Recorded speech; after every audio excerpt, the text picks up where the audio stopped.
Do Patrulheiro. E hoje, pessoal, estou trazendo aqui a continuação da missão do Arconte, né? Chamada Máscara da Culpa. A gente está praticamente no julgamento da Furina aqui, que eu acabei parando na parte 2, que foi hoje mais cedo, no caso que eu fiz, né? E eu já estou trazendo aqui a parte 3 para vocês, né? Vamos já iniciar direto aqui no julgamento. Provavelmente na parte que o Neuvillette fala sobre a Furina aqui, que ele já está lá começando o julgamento dela lá. E além disso, eu vou estar fazendo uns farm aqui de artefato para a Furina e também fazendo uma rota de flores para poder farmar para Furina, no caso, que é Arconte, Hydra, Fucalors, né? Vamos lá, continuar a historinha aqui, que eu acho que já vai começar do julgamento dela direto, né? A gente tava reunindo um monte de prova para poder fazer esse julgamento. E bora lá.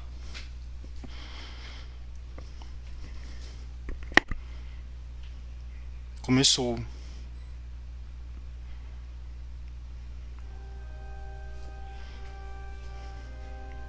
The prosecution and the defense are both in position. The trial shall now begin.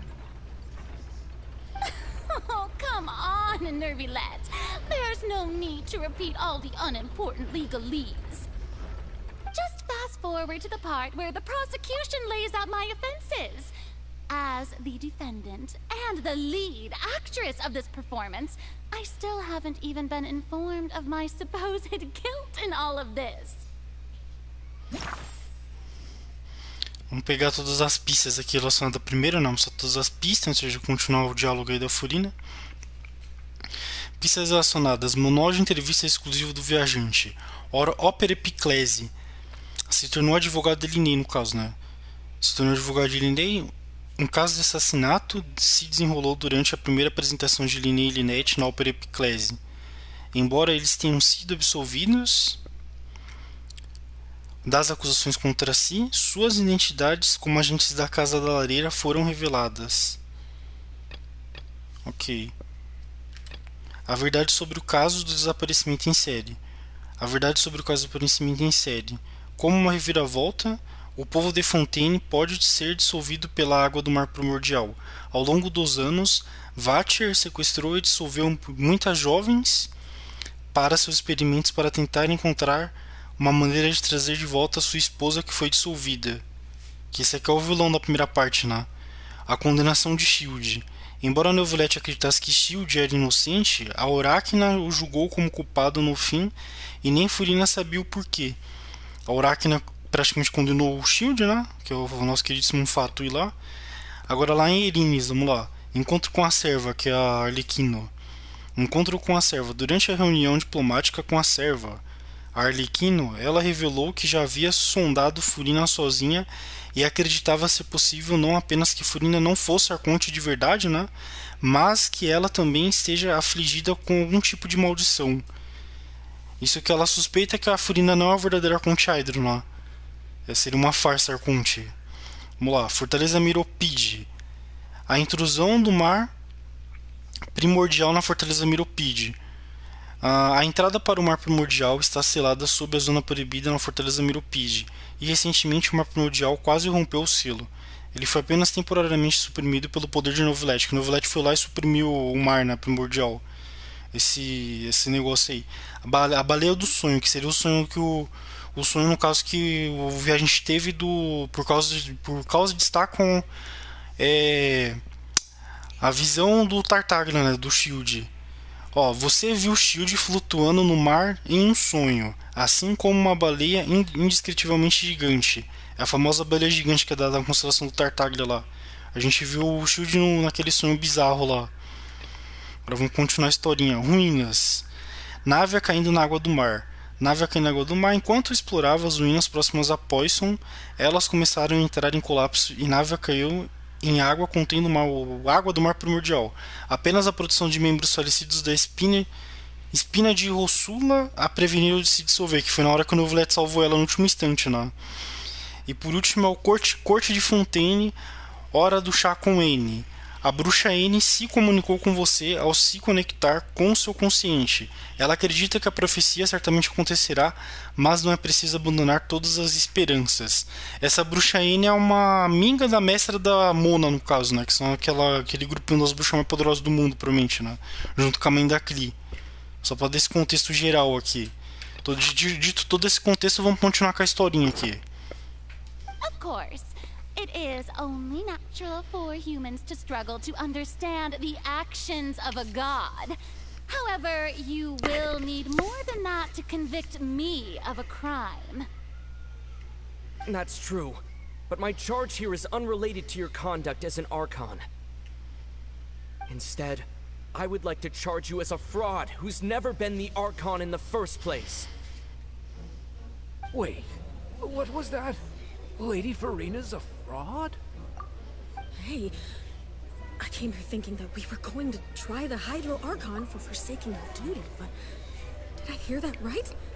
She's not our Archon at all? Charge accepted. Lady Furina, do you plead guilty to the charge?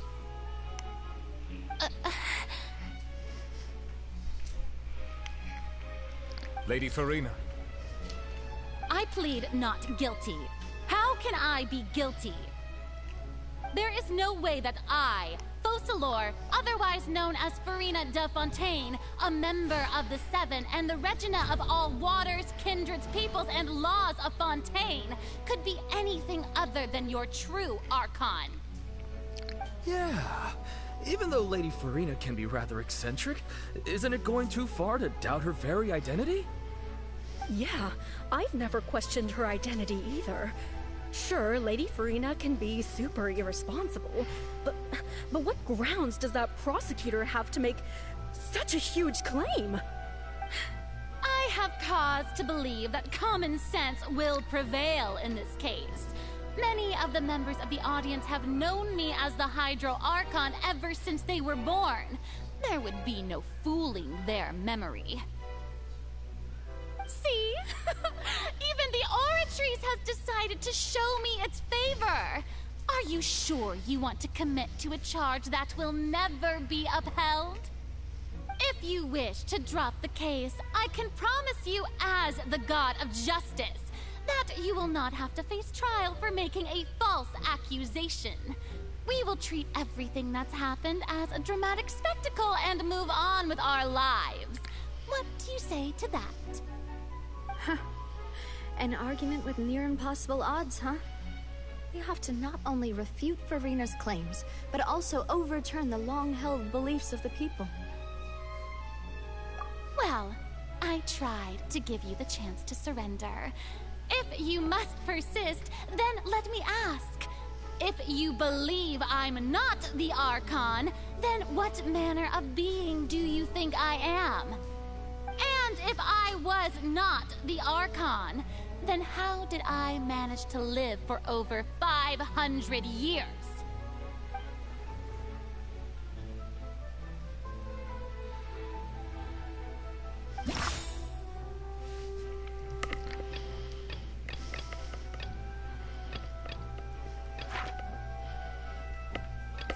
Calma aí. Tá, tem que selecionar alguma coisa que é importante aqui, ó. Meu Deus, o controle bugou. Tá, tem que selecionar uma dessas aqui, né? Pra cá, pra lá é irrelevante. Ah, que se eu apertar pra lá, ele apertar. Isso aqui é irrelevante. Relevante. Ó, a condenação do Tartaglia. Encontro com a serva, o resto tudo aqui é relevante. Essa profecia, então eu posso selecionar encontro com a serva primeiro.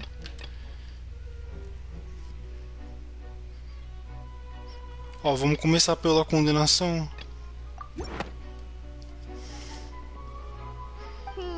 That doesn't sound right. Paimon doesn't think this clue can be used as compelling evidence to build our case. É, pode ser encontro com a serva.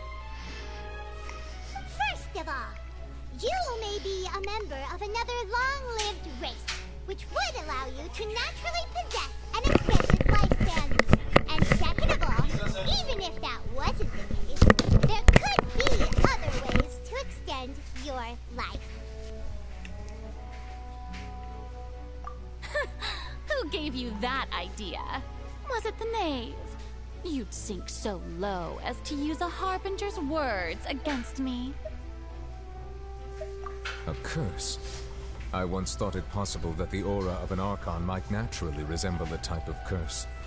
But in light of this claim, perhaps what I sensed was not your divinity, but a curse after all. You sensed it too, huh, Nervalet? Lady Furina is actually a human? Well, it is true that it's extremely difficult to tell humans and gods apart just by looking at them. It's not impossible.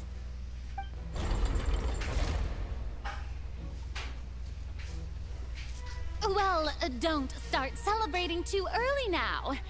Even if I have been carrying a curse like you said, how does that prove that I am merely a human being? Besides, everyone knows that the main difference between a human and a god is the possession of authority. Gods can do what humans cannot. That's why they're worshipped as gods. For centuries, manifestations of my authority have served the nation of Fontaine. One need only to turn their eyes towards the Oratrice Mécanique d'Analyse Cardinal in this very opera house, or consider the indemnitium that is used in every aspect of life.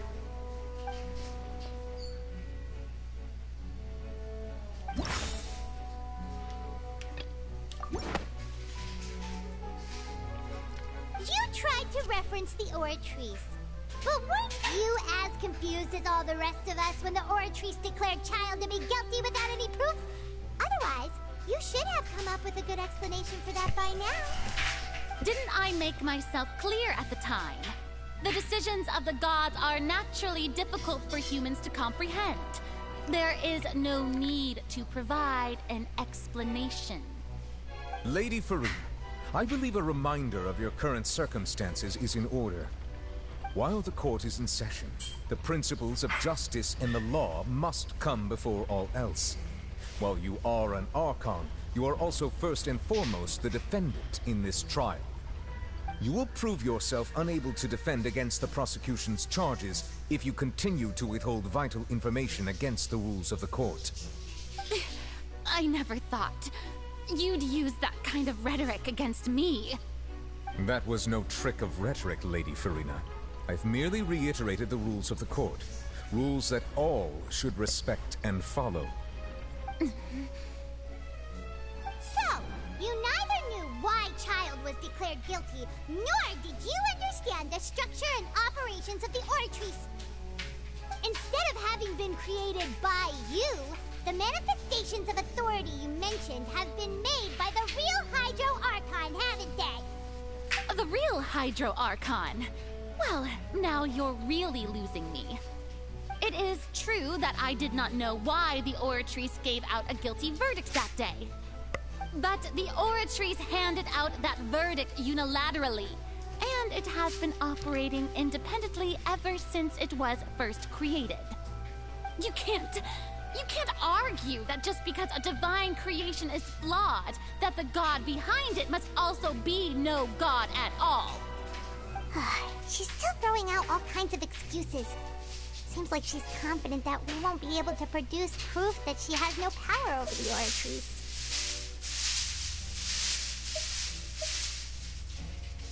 My power as an Archon. There are many ordinary citizens in the audience. How can I just carelessly demonstrate the formidable power of an Archon?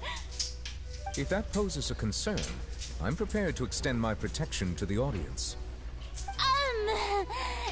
You don't need to go that far.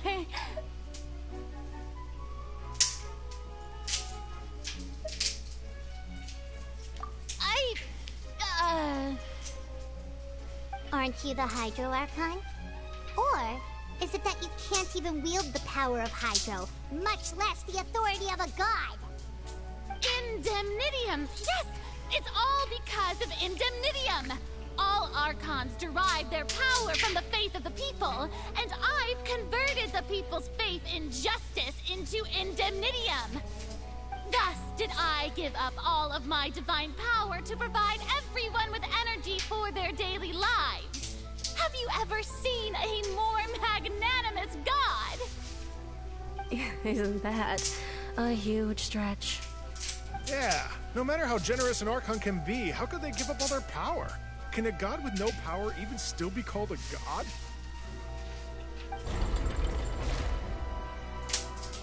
Seems like nobody's buying Furina's excuse.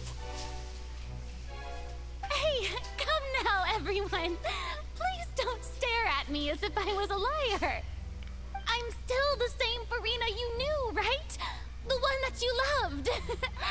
Shouldn't you want to believe in me? Please? You've got to believe me. If what the prosecutor said is true, she really has committed a grave offense. Did she deceive all of us? And all of our parents and grandparents too? And all of our ancestors? Ever since they were born? Enough. That's enough. Tell me then, if I'm not the real Hydro Archon, then who is? If you have no evidence of another Hydro Archon's existence, nor can you find anyone who can back up their claim to be such, then what grounds have you to say that I'm not actually the real deal? Wow, she came up with yet another argument. How can we refute her now? Seems like she really doesn't want to give up.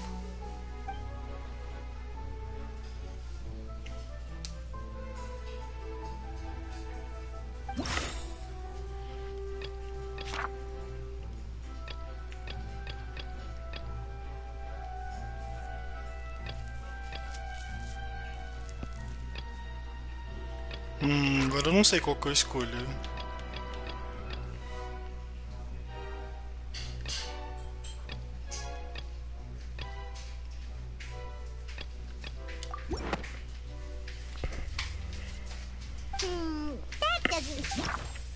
Era esse?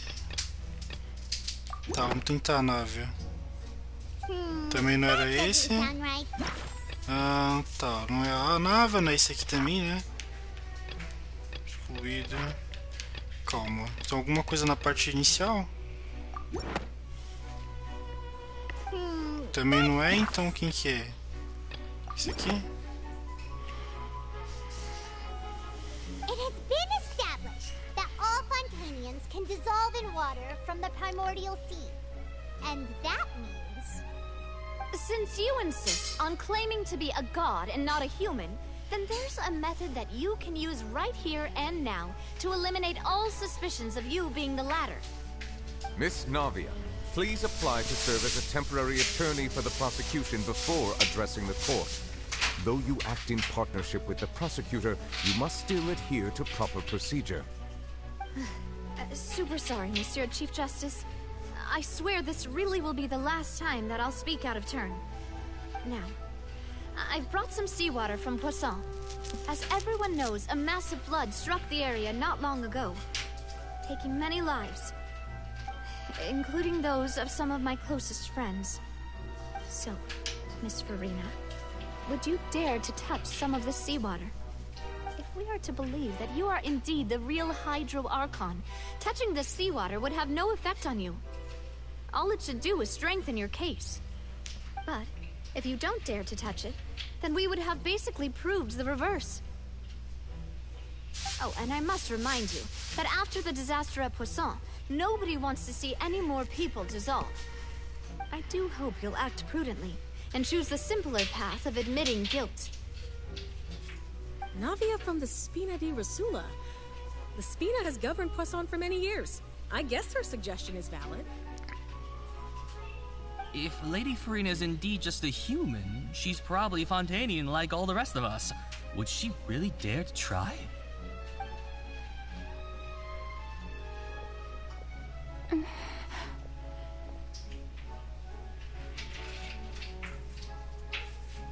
Lady Furina, this test has been unilaterally proposed by the prosecution. As it falls outside the realm of standard court proceedings, you possess the right to decline participation. Well, of course he had to tell her that. But refusing to participate is basically the same as a confession of guilt. She's just staring at the water without saying a single word. It really does seem like she's quite terrified of it. That could only mean... What's going on? Is she really planning to... That's not what we thought she would... Due to the inherent risk of the test, Lady Furina, you may...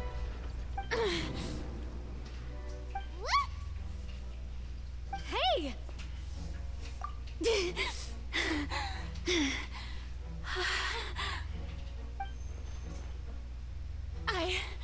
I'm fine! Look at me, everyone! My hand is still here! I haven't been dissolved! Will you believe me now? I really am your Archon! I'm nothing like a normal human who would fall apart as soon as they touch this water! Really? Was this not the most obvious thing in the world? Miss Siegewing? If you are present, Miss Siegewing, please come forward and attend to the defendant.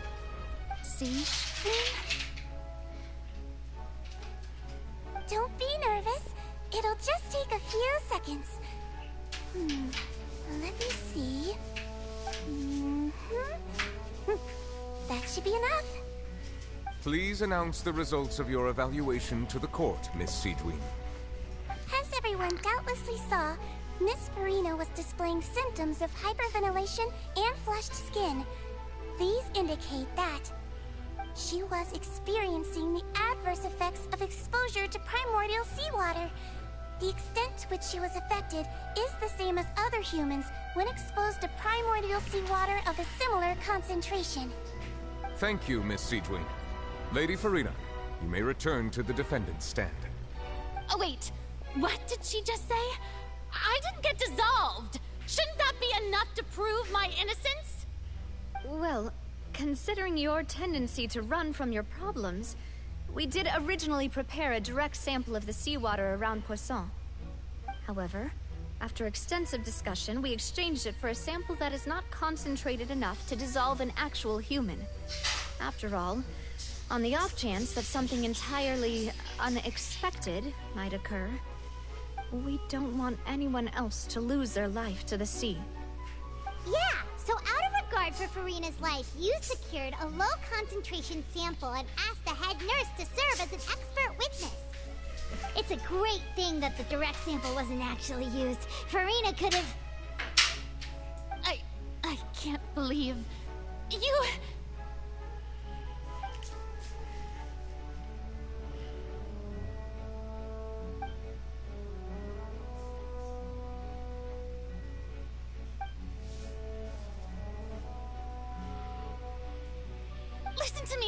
Listen to me, everyone.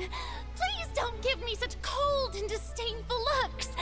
What happened just now didn't prove a single thing. Think about it. How can you conclusively prove that an Archon can't also be affected by the primordial seawater? Also, if I was really just a human, why would I dare to just put my hand in that kind of water?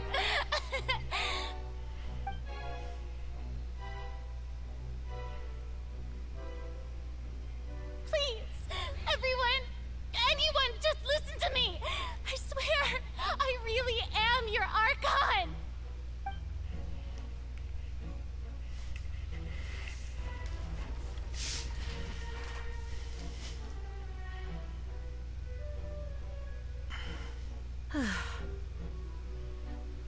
I don't think anything she says at this point will sway anyone. The odds are just too stacked against her now. With all the things that have been said, Hyman doesn't think there's any way left for Furina to win. I believe the time for arguments and presentation of evidence has come to an end. If there are no objections, we will move on to the final judgment.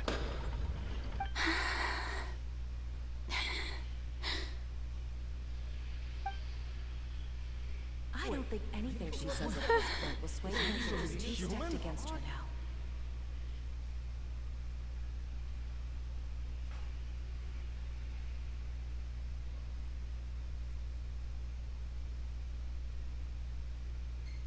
In my capacity as Chief Justice, I shall now render judgment on Furina's misrepresentation of herself as the Archon of Fontaine. As a human who knowingly deceived her fellow citizens, Furina is... guilty.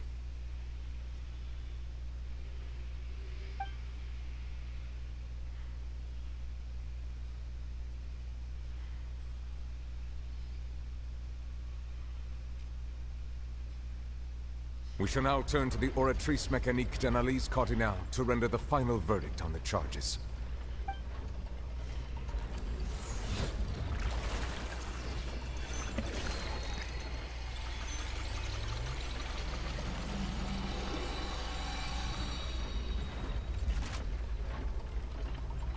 According to the judgment of the Oratrice Mécanique d'Analyse Cardinale, Furina is... Well, what's wrong? What's the Oratrice's verdict? No. The Oratrice also displays a guilty verdict. Isn't that correct, then? However, the exact wording of the verdict is thus. The Hydro Archon, guilty, to be punished via the death sentence. The death sentence? That's actually one of the available sentences? I've always thought that it was just a myth. The one and only time the death sentence has been handed out at the court, and it's been given to the very person we've worshipped as the god of justice? What an unexpected twist. Furina's been sentenced to death by the Oratrice? We just wanted to use the trial to show her the seriousness of things so she'd tell us the truth. How did things escalate this quickly? This outcome is indeed quite strange. According to Fontaine's current definitions of justice, as well as its recommendations for criminal sentences, is this sentence really appropriate for the crimes that have been committed? Yeah! Even Vache wasn't sentenced to death by the Oratrice. You know, the real evil mastermind behind the serial disappearances case. Indeed. Not only is Furina's sentence overly excessive, the very point of our trial today was also to prove that Furina has never been the Hydro Archon in the first place.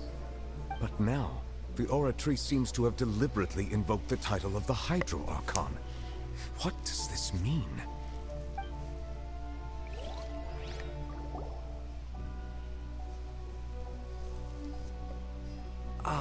Excuse me, if I may interrupt.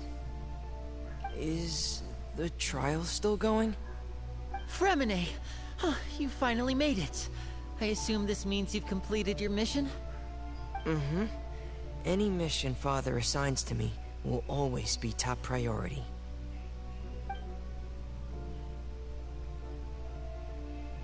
Is that the first prophecy slate? Huh. So the knave privately arranged for Fremine to try and find the missing slate. I looked everywhere and finally found it at the bottom of the sea. It took me a long time to get around some dangerous stretches of water. But has the trial already concluded? Then doesn't that mean I've come too late? Oh no. Father will be disappointed in me. Thank you for your hard work, Mr. Fremine. Please allow me to review the record left on the slate. Traveler, I believe that you have already seen the other existing slates. We'd like you to come here and confirm their contents.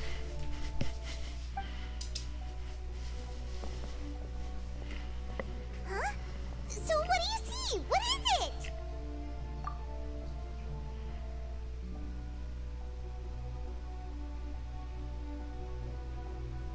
I believe I have now made sense of the Hydro Archon's crime. It has to do with Fontaine's lost history. Huh? Isn't the Hydro Archon just guilty of deceiving her people? Oh, wait, no, that's Furina, and we've already proven that she's not the Hydro Archon. So when you say Hydro Archon, do you mean the real Hydro Archon we've been kinda talking about? In truth, everything that you've encountered in Fontaine up until this point can be traced back to the contents of these stone slates. However, I'm uncertain as to how much sense they currently make to you. Okay, let's try to recall the contents of the other 3 stone slates. Paimon will do her best to help you remember.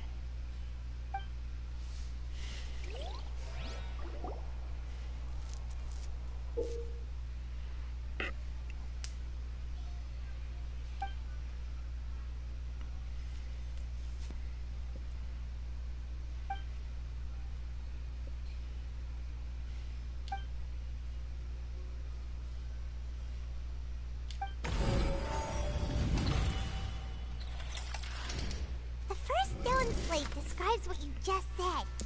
It seems to show the previous Hydro Archon using her divine power, and then the Oceanids turn into humans.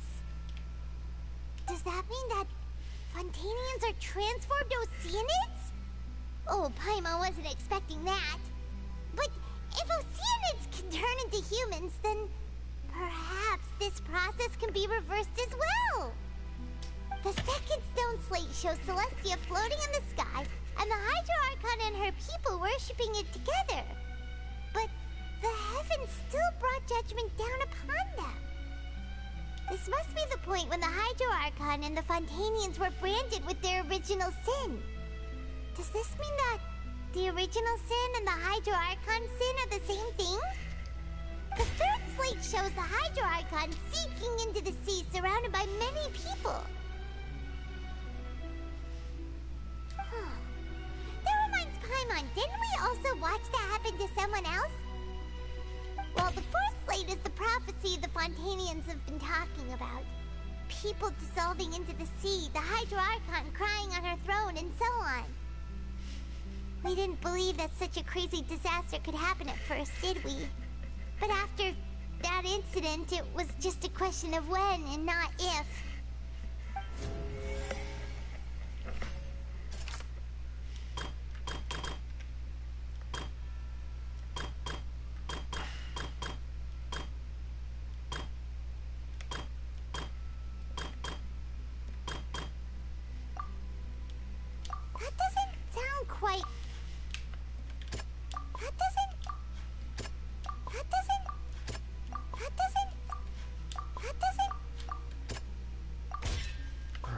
What is about to take place, the true sin of the Hydro Archon that Nervalet mentioned, and the original sin cast down on the people of Fontaine by Celestia, as recorded on the stone slates.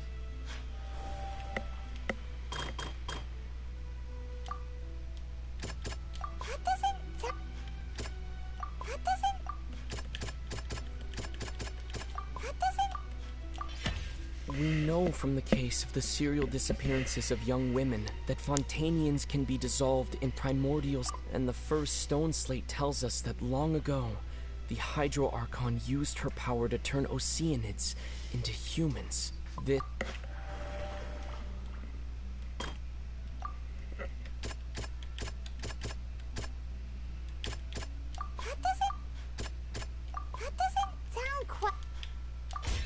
It's not as simple as falling into the sea. When Navia fell into the sea, her consciousness was subjected to judgment.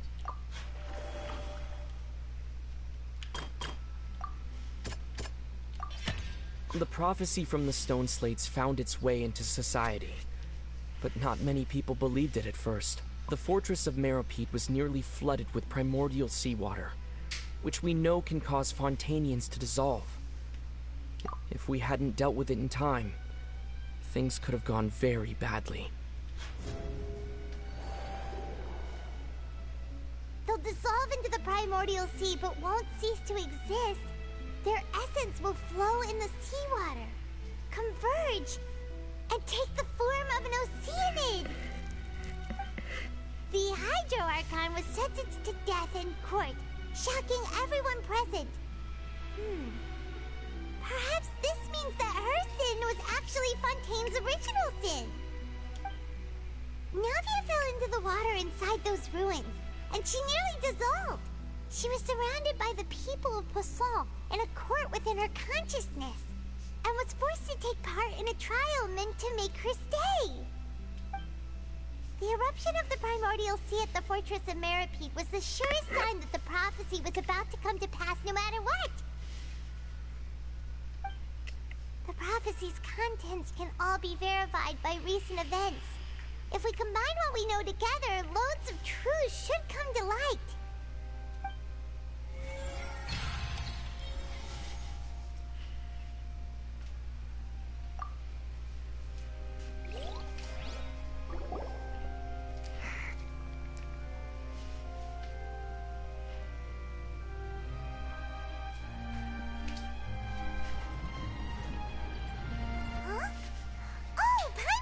Now, so that's how you can make sense of it. But then it feels like we're going to have to share some truly shocking revelations. Let's hear them. Incredible. Linny, did you hear that? We're not real humans. All Fontanians were originally created by the late previous Hydro Archon, with Oceanids as their basis.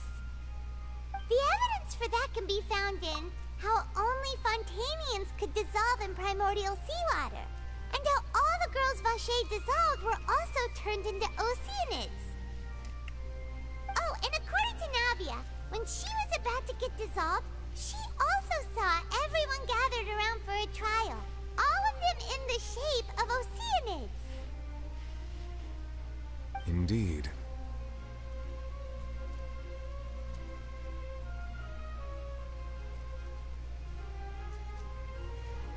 Yeah, and it follows from the content of the first slate that she probably anchored Celestia by creating humans without prior permission.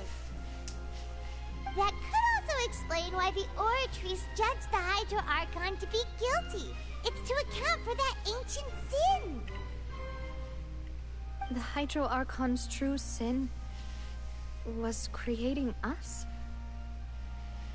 And yet, after many hundreds of years, the Hydro Archon's creations have turned around to try to judge the Archon within the Opera Epiclese. The twists of history are often the most unexpected of all. Yeah, isn't the image here just like when Navia fell into the sea? So wouldn't it be trying to show the image of the Hydro Archon also falling into the sea once the prophecy has been fulfilled in the fourth slate? In the end, the people will all be dissolved into the waters, and only the Hydro Archon will remain weeping on her throne.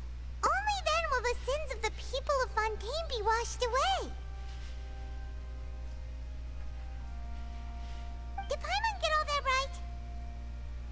You've made some keen deductions. I must say, given how much you still don't know, it is impressive that you've already managed to connect so many pieces of the truth. However, while you were able to decode all the information on the slates, they've also been etched with an additional layer of hidden information using a different power source. When we were at the ruins, I tried to decipher the hidden information recorded in the slates. But since we only had 3 slates at the time, I was unable to come to a full conclusion. Now that the slate collection is complete, I shall make another attempt to decipher the narrative recorded within. If everything goes well, we should finally be informed of the unadulterated truth.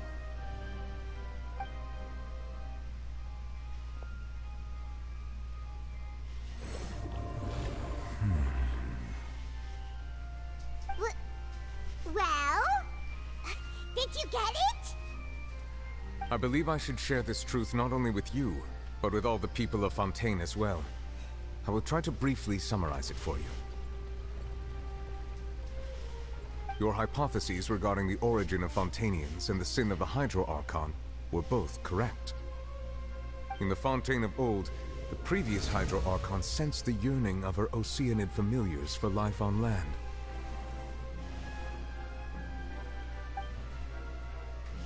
The Oceanids were enamored with the beauty and romanticism of human beings, and wishing to have those experiences for themselves, expressed to the Hydro Archon their desire to become of a similar kind. However, even though water as an element is intricately linked with the power of life, the Hydro Archon, as one of the 7, did not possess the authority to create a new form of human life. Not one to give in, she eventually found a way to create permanent humanoid bodies for her familiars by appropriating the power of this planet's primordial sea. She poured primordial seawater into the Oceanid's blood vessels, creating humanoid mimics in the process. But if Fontanians were to ever come into direct contact with water from the primordial sea, the power within their bodies would escape these artificial restraints and return to the sea. As a result, their forms would collapse, and they would be reverted to their original forms as Oceanids. Of course, the Hydro Archon never received permission from the Heavenly Principles to create a new human race. And thus, the Hydro Archon and all of her creations came to shoulder the original sin of appropriating the power of the primordial sea.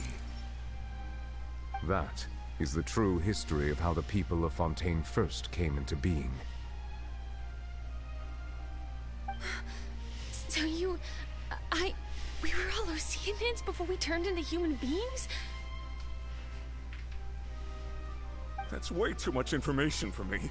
I think I'm just going to pretend that I never heard a single thing. Wait, but if that's the truth, we can't let the Hydro Archon be sentenced to death. After all, her only sin was creating us.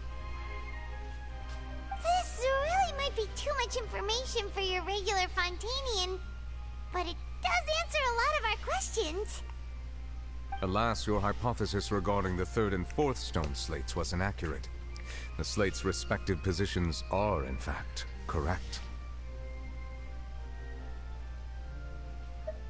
A key point of the visual on the third slate is how all the individuals depicted in the water are humans rather than Oceanids. They have not been dissolved, which implies that the water depicted in this slate is not water from the primordial sea. The nation of Fontaine is the nation of Hydro, as well as the nation of trials and justice. Instead of being the literal element, the water in the scene symbolizes judgment and justice. You may also recall Navia's experience. When she fell into the sea, her consciousness was surrounded by that of many others who intended to hold a trial to determine her fate. Therefore, the meaning of the third slate is that the people of Fontaine shall try the Hydro Archon at the court of justice. Yes, it refers to our present situation. I think I'm following now. So, what you're saying is, even though we decided to put on this trial to avoid fulfilling the prophecy, in truth, everything we've done has happened exactly as the prophecy foretold. So now, it seems, we're the ones making sure it comes true. What should we do? Huh. No matter what, the prophecy will be fulfilled. Is this what it feels like to be a prisoner of fate? If that's the case, does that mean the scene in the fourth slate will also be fulfilled soon? Traveler, I would like to point out another small fallacy in your deductions. About the fourth slate, you probably thought that the eruption of primordial seawater beneath the fortress of Meripede served as the surest sign that the prophecy was about to come to pass, yes? However, I believe that rather than being a sure sign, that eruption could in fact only be a small warning of something far worse to come. As for the root cause of the catastrophe, I believe you've already encountered it once before.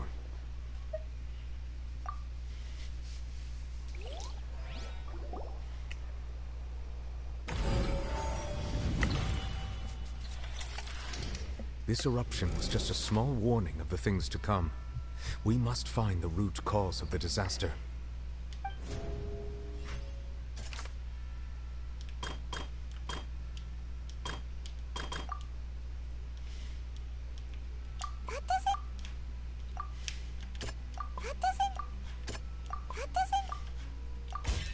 It was both dream and reality. If we're talking about a true culprit, that could only be that thing inside the primordial sea, right? The truth, the original sin, the trial, and the root cause of the disaster.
So we've met it at last. I understand very well why it has chosen to make an appearance here. That whale does not belong to Tevat. It is a monster that has traversed the stars, weeping all the while. It has been greedily consuming the energy from the planet's primordial sea, using it to grow. That is the main cause for the rising sea levels.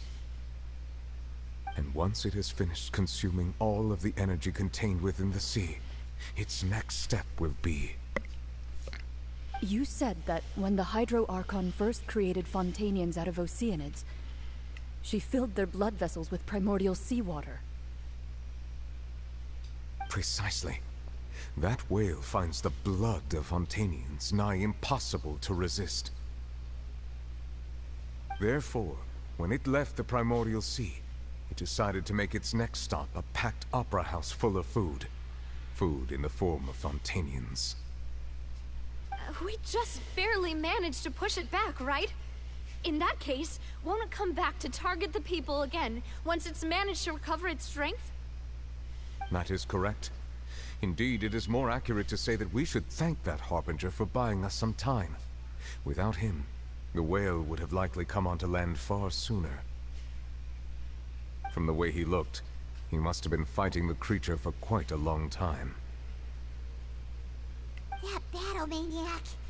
We've always known that he had a special connection with that whale, but we definitely didn't expect it to help us out like this. Anyway, now that we know that this whale is the actual cause of the disaster recorded in the prophecy, all we need to do to stop the prophecy would be to find a way to beat it up, right?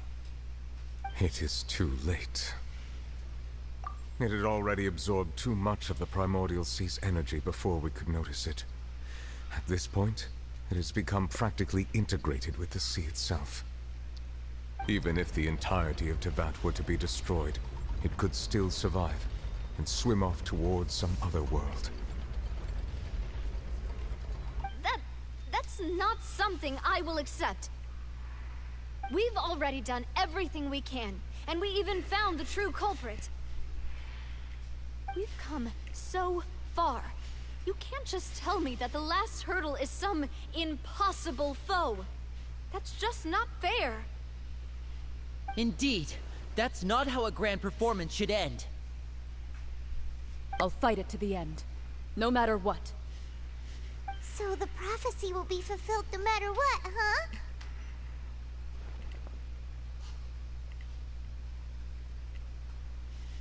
The prophecy. Yes. What has been prophesied will be fulfilled. You may view such things as the history of the future.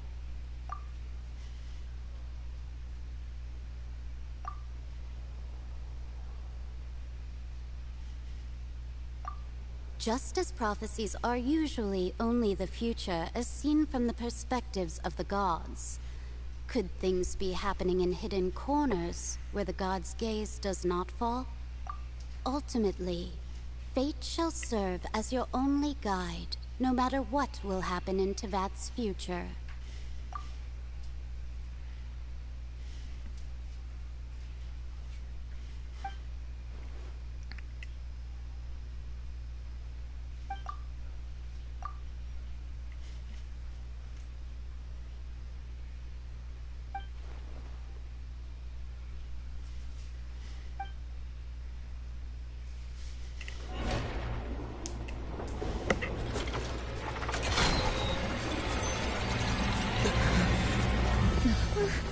What's happening with the oratories?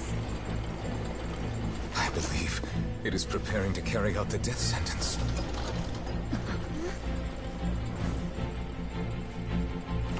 Furina!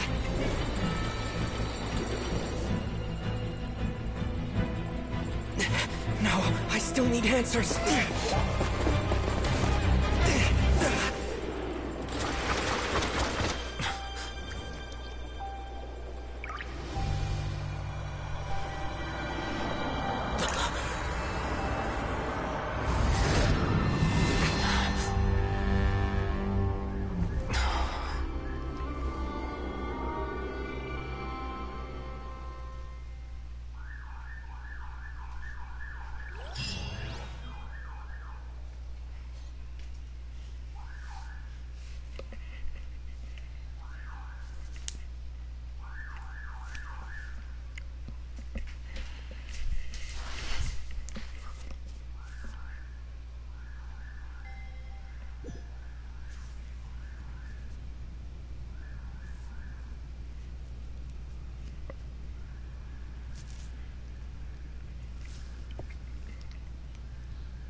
You...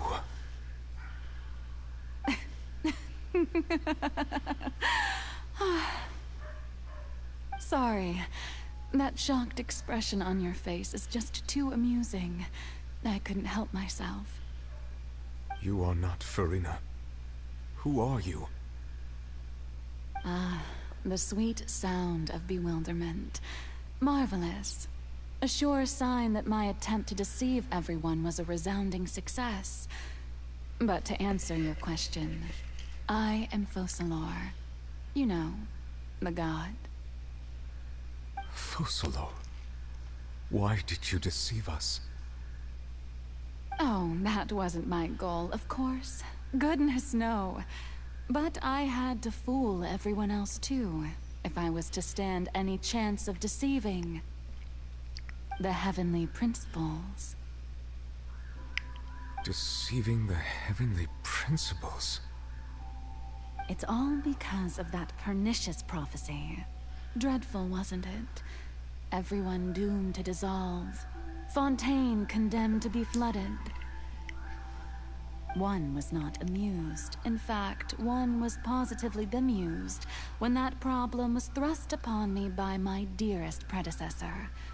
That's the former Hydro Archon Egeria, for the uninitiated. It hardly gets more disastrous than a preordained national catastrophe, now does it? She knew full well that the prophecy would surely come to pass. And as one of the seven, she also knew full well that one defies the heavenly principles at one's peril.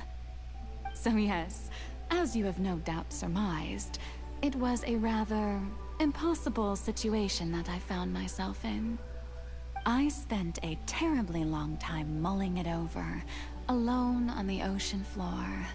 And I was almost growing barnacles by the time I finally realized there was only one possible solution to this confounding conundrum. I had to outwit the heavenly principles, allow the prophecy to be fulfilled, ostensibly at least, while saving everyone at the same time. I'm a genius, I know.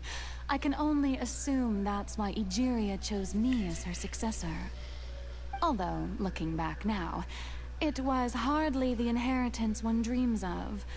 Between the task of saving the nation, the quotidian duties of the Hydro Archon, and not to mention the original sin of creating a new race of humans, I dare say she left me quite a colossal mess to clean up.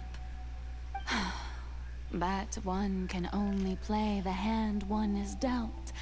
I did not choose this, any more than I chose to be one of her Oceanid familiars. So you were also once one of the Oceanids, transformed into a human by Egeria's hand? Yes, I was. I always dreamed of becoming human. And I still do, even now. In my eyes, to be human is to be part of the greatest opera ever known. After becoming a god, I separated my divinity from my body and spirit, leaving behind only a self that was as naive and bewildered as my past self on her first day as a human being. The me you see before you now is that divinity. And the human counterpart I left behind, I named Furina.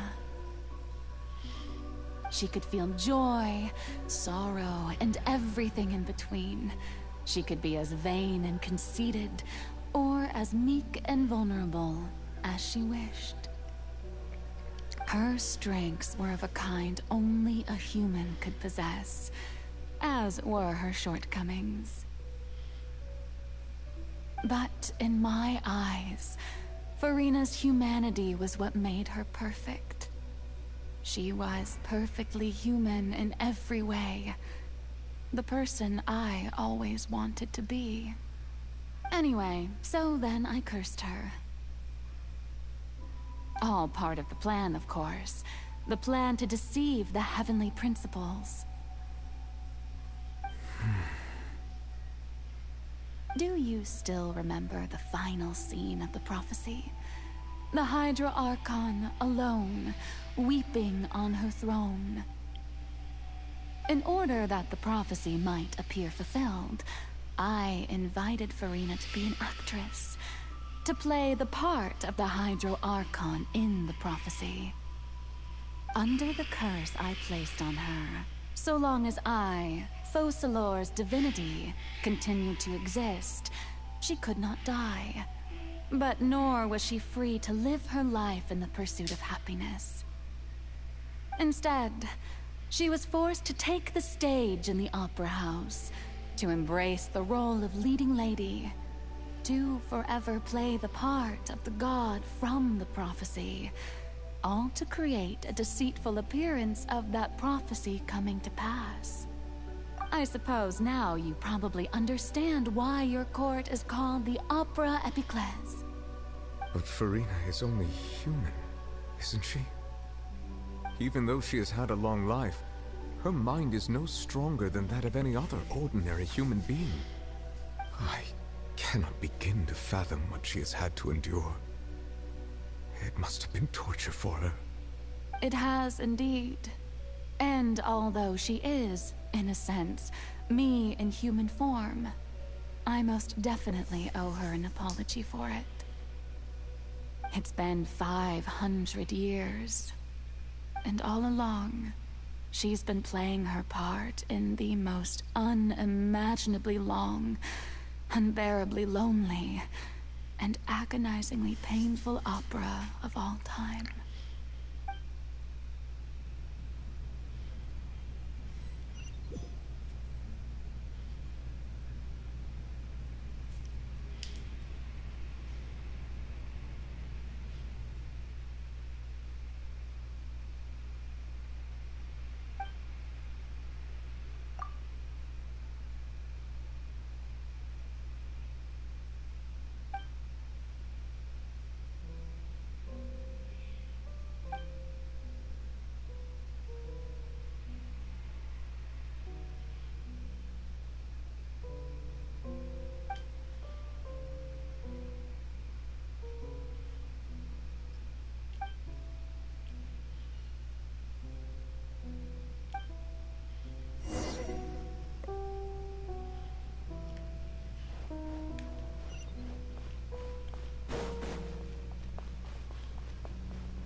Oh, who permitted you to come onto the stage? Now, I understand your admiration for my august self, but I must ask you to keep to the rules. All right. It is not my intent to reprimand you. There is no need to state your name. Just be off with you. Do not distract me from my performance. Oh, do not jest. Can you not feel it? I am Focalor. The eyes of countless Fontanians are upon me. I must, at all times, display the utmost elegance and nobility.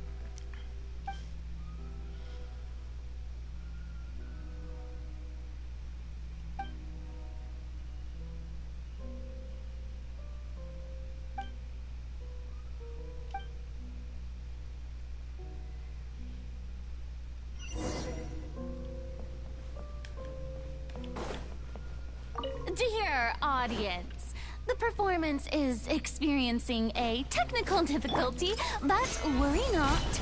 The guards shall resolve it soon enough. This is order. Inazuma shines eternal!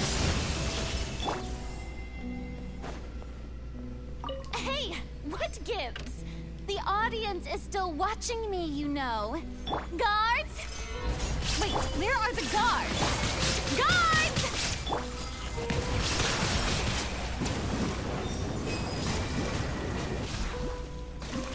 Fuck.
Furina.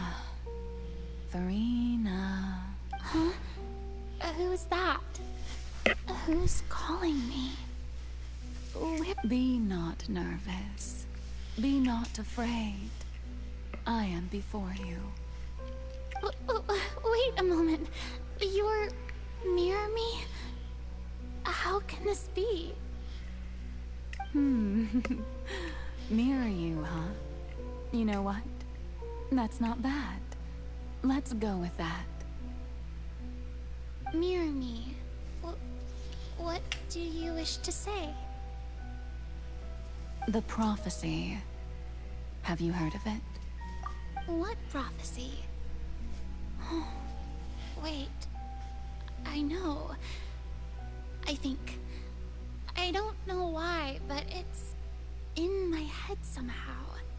The people will all be dissolved into the waters, and only the Hydro Archon will remain, weeping on her throne. Only then will the sins of the people of Fontaine be washed away. Oh, very good. You know it well. What's going on? I can't seem to remember anything clearly. The only thing I know for sure is this prophecy. Will it really come to pass? Yes, it will. And that is why I've come to you. Disaster will come to Fontaine sooner or later. Things will develop just as the prophecy declared. There is no escaping it. But doesn't that mean everyone will die? I'm a Fontainian just like them. Will I dissolve too? Oh, don't worry. Magical meetings exist in this world precisely to give people a chance to turn things around. It is the reason why you met me today. I will tell you how to save everyone, but you may have to suffer somewhat. Oh, so there's still hope after all. Goodness, you frightened me. You spoke so much and with so much certainty. As for the suffering, well, I will admit that the first thing that came to mind was, why do I have to be the one to suffer? But if the prophecy will come true, I'll also die anyway, right? So if I've already met you as my magical meeting in this world, if there were scales, with all the people of Fontaine on one side, and my pain on the other, is it not obvious where the scales should tilt? You truly are the perfect human, my ideal. I suppose this would also be the justice that belongs to you. Huh? Don't worry, it's nothing. Listen well. Fontaine has just lost its Hydro Archon.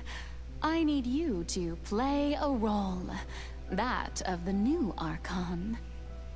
Play as a god? That's right. You must begin a never-ending masquerade. You must never let anyone suspect your identity. If you can keep it up, then I shall have my way of defying this prophecy. But should your identity be revealed, then all hope will be lost. But how will I do this?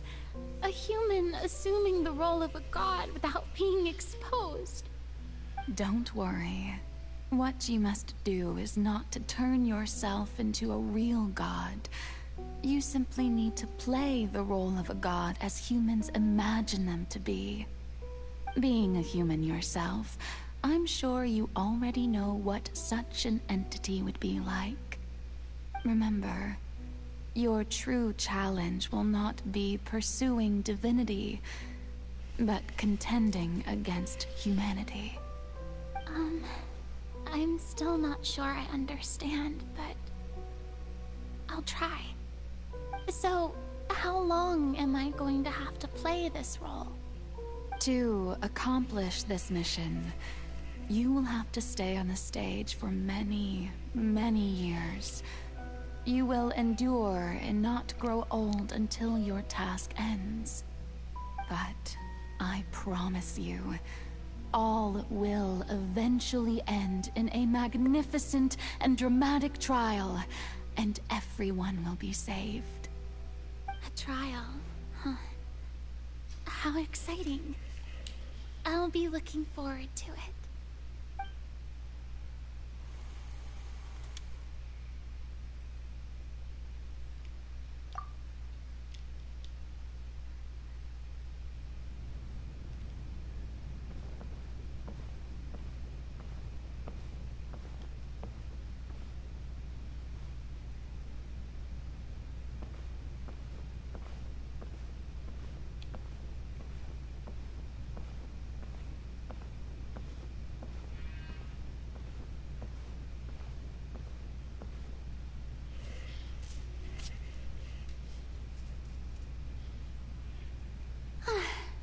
The Maison Cardinalise has announced my accession, but this is my first time facing the people. What should I say to most appear like a god? To be honest, I still don't know. Perhaps I should first try to act natural. Ladies and gentlemen, good evening, and welcome to the Opera Epiclese.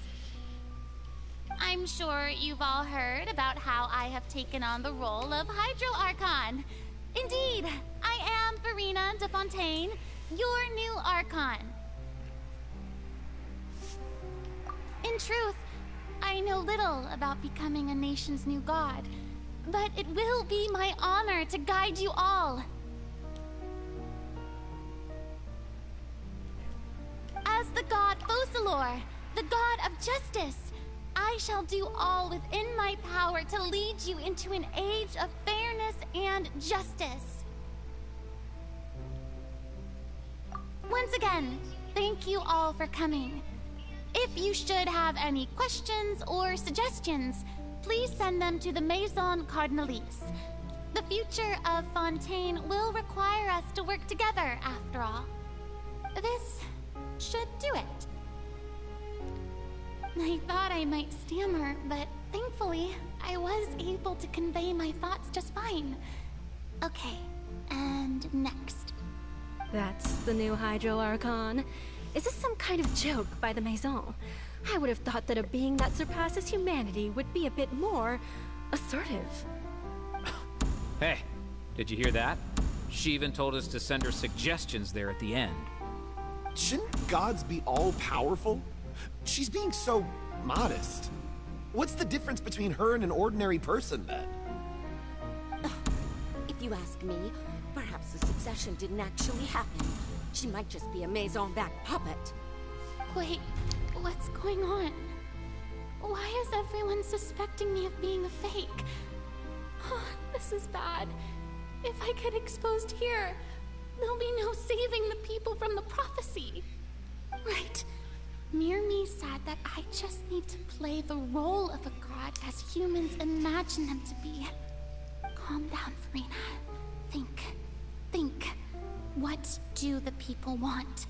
How would they imagine a god to speak and act? Assertive, with a strong sense of presence. One who can dispel all doubt. That is the character I'm fated to play.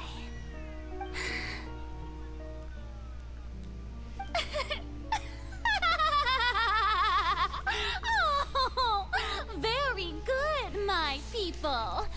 Only ones such as you are deserving of my rule. Now, I was wondering, if some weak puppet were to one day come onto the stage and claim ownership of this opera house, would the children of Fontaine follow them? Well, it seems that you would all see right through them. Having passed my test, you are qualified to witness wondrous trials alongside my august self, here in this opera house. You may consider my previous act a door gift of sorts. I thought it was a debut that suited the atmosphere. Now then, let us be reintroduced. Ah, so that was just a performance. How could I have forgotten that we were inside an opera house? Her personality. It's quite shocking, to be honest, but I suppose it's a better look than before. Such a fascinating and bold deity. How wonderful! Her future may yet be bright after all. It seems I've turned them around. Best follow this flow and restart my accession speech. My dear people, whether you acknowledge me or not, whether you trust me or nay, I say to you, keep faith in your ardor for justice. We have heard it said that this nation's sins can no longer be washed away. Well, I say that justice is most fragrant when it blooms amid sin.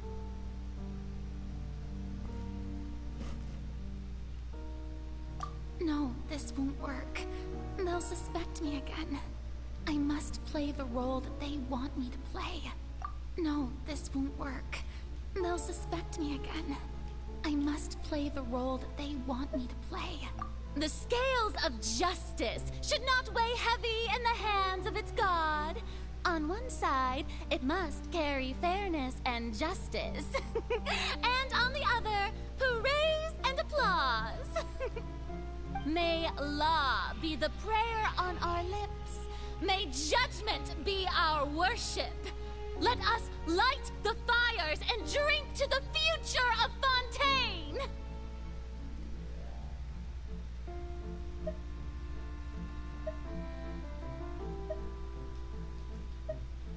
No, this won't work. They'll suspect me again. I must play the role that they want. There is no trouble in this world that justice cannot solve.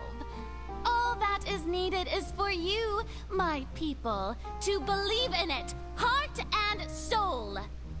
So long as I, the Archon Focalor, stand within the Opera Epiclese, so long as I stand before the Oratrice, I shall even judge the gods of this world!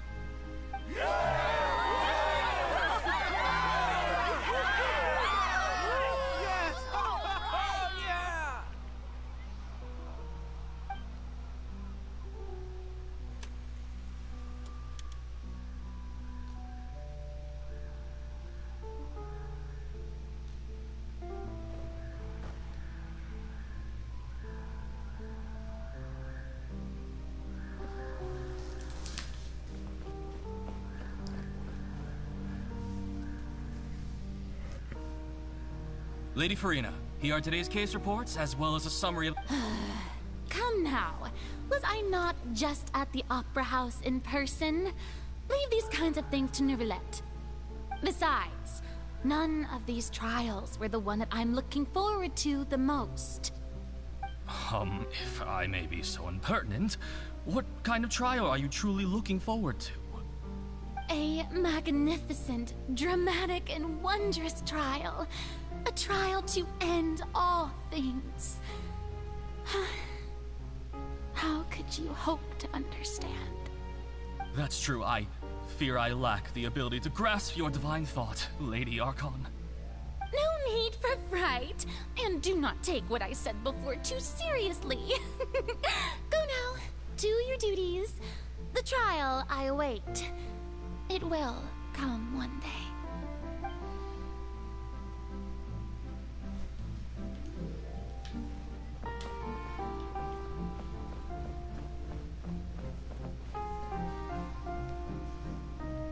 Lady Furina, I don't know what to say. Thank you for agreeing to see me. No need to thank me. Or rather, thank your own sense of perseverance instead. Long have you stood in line to meet me, have you not? Oh, I'm afraid that's just an inevitable consequence of my divine charm. All right. Deoteria, is it? How is your son's illness? You remembered me, and you knew of my family, too. He is doing much better now. In fact, he is far more of an ardent believer than I. He was the one who forced me to seek an audience with you, and to bring your words back to him. Oh, good. Very good. If this should happen again in the future, please do not hesitate to come and tell me. Going down to citizens' homes every so often, while not usual practice, should serve as a fine change of pace. Ah, you're such a gentle and wise God. Thank you once again, on behalf of my son.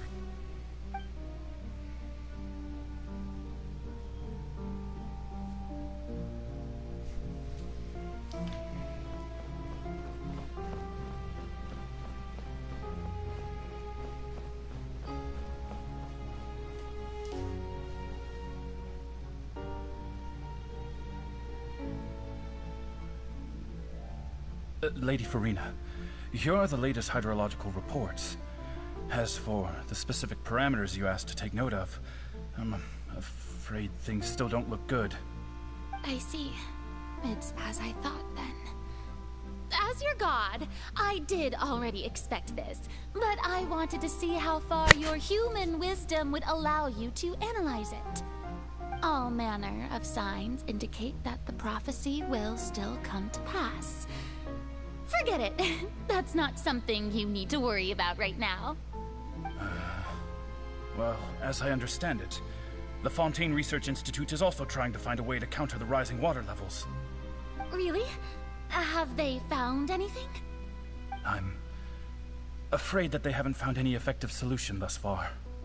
Oh, is that so? Well, no wonder.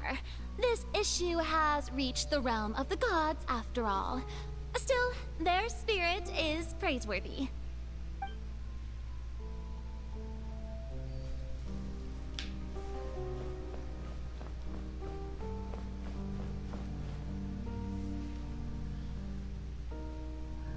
The day is finally over. I haven't had a moment to breathe this whole time. But it's good to see that everything's getting on track. There are no longer any voices of suspicion. Maybe this is fine. I just need to keep going, and everyone will be saved. Alright, Furina, don't think too hard about this. You need rest. Tomorrow's a new day.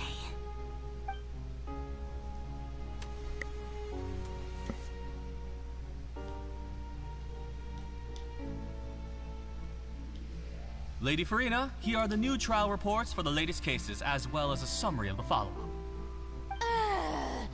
There'll be no need for that. I've seen them already.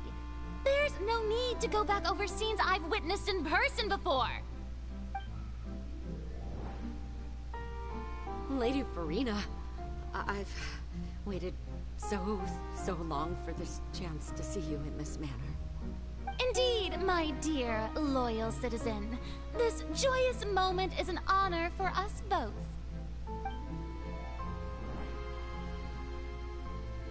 Lady Furina, we're detecting significant hydrological anomalies near Poisson. Understood. Keep monitoring. Keep me informed should anything come up at the Institute.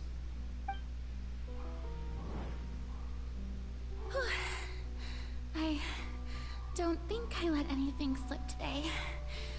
I must show the people that there is nothing to worry about. I just don't know when these days will end. I feel utterly exhausted. Best to rest early today, too.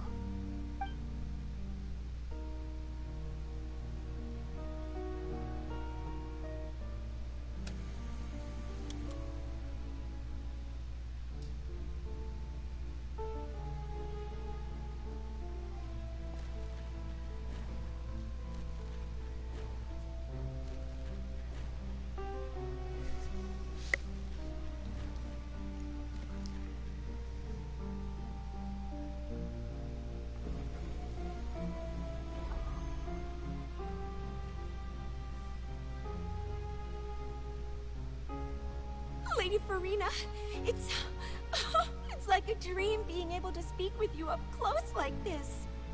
I've heard that the first member of our family who was honored to receive an audience with you was Madame Dioteria, almost 20 generations ago.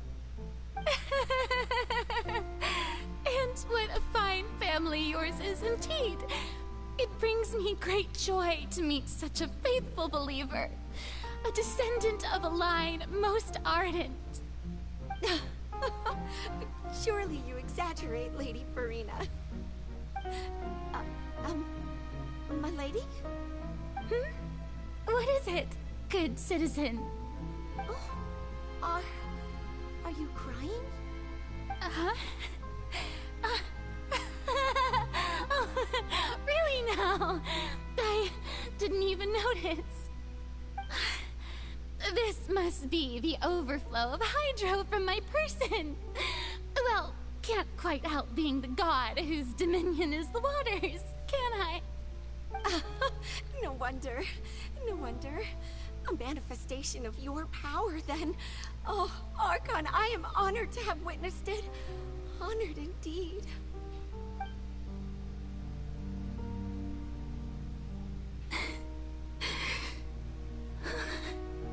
So interminable.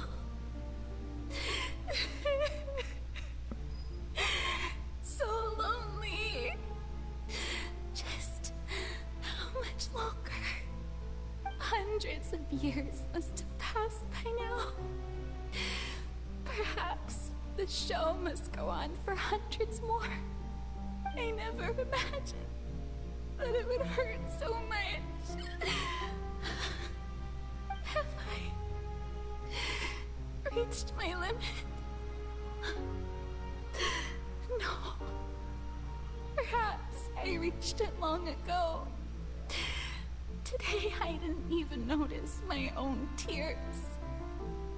I want to tell someone, anyone, about this. But would that not destroy all I've done so far? I've conducted so many investigations across the centuries. But there's not even a sliver of hope that we might break the prophecy. All I can do is keep heart. I must maintain this act. It is the only way to save Fontaine. Please, mirror me. You have to succeed.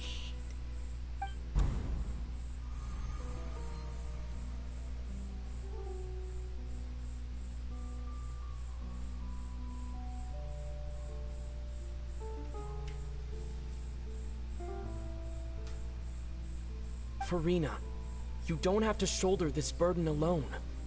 Although I don't know what you might be keeping from everyone, your people are more than willing to share your burden with you.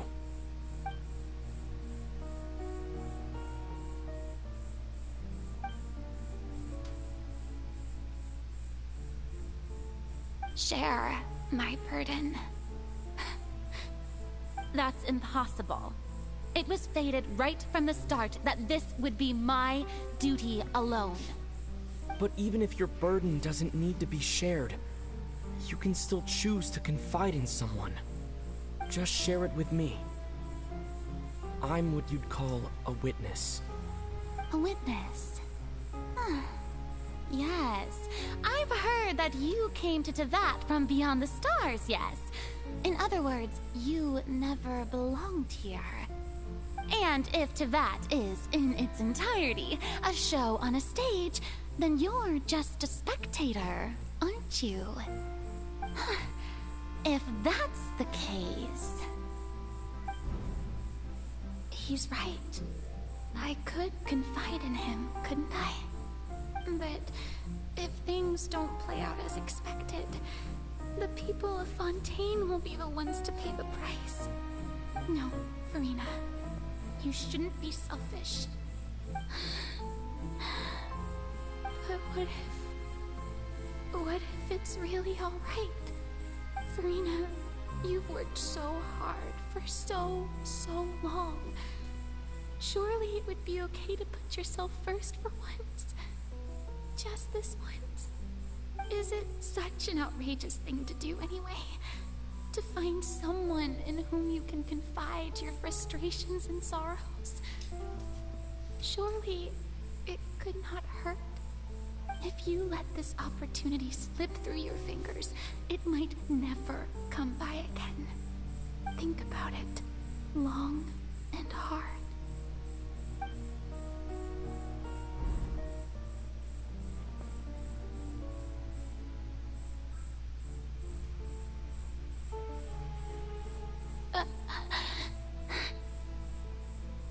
No, I have nothing to say. I am Furina, the Archon of Fontaine. Everything will surely get better. All you need to do, dear spectator, is to witness my performance until the curtains fall.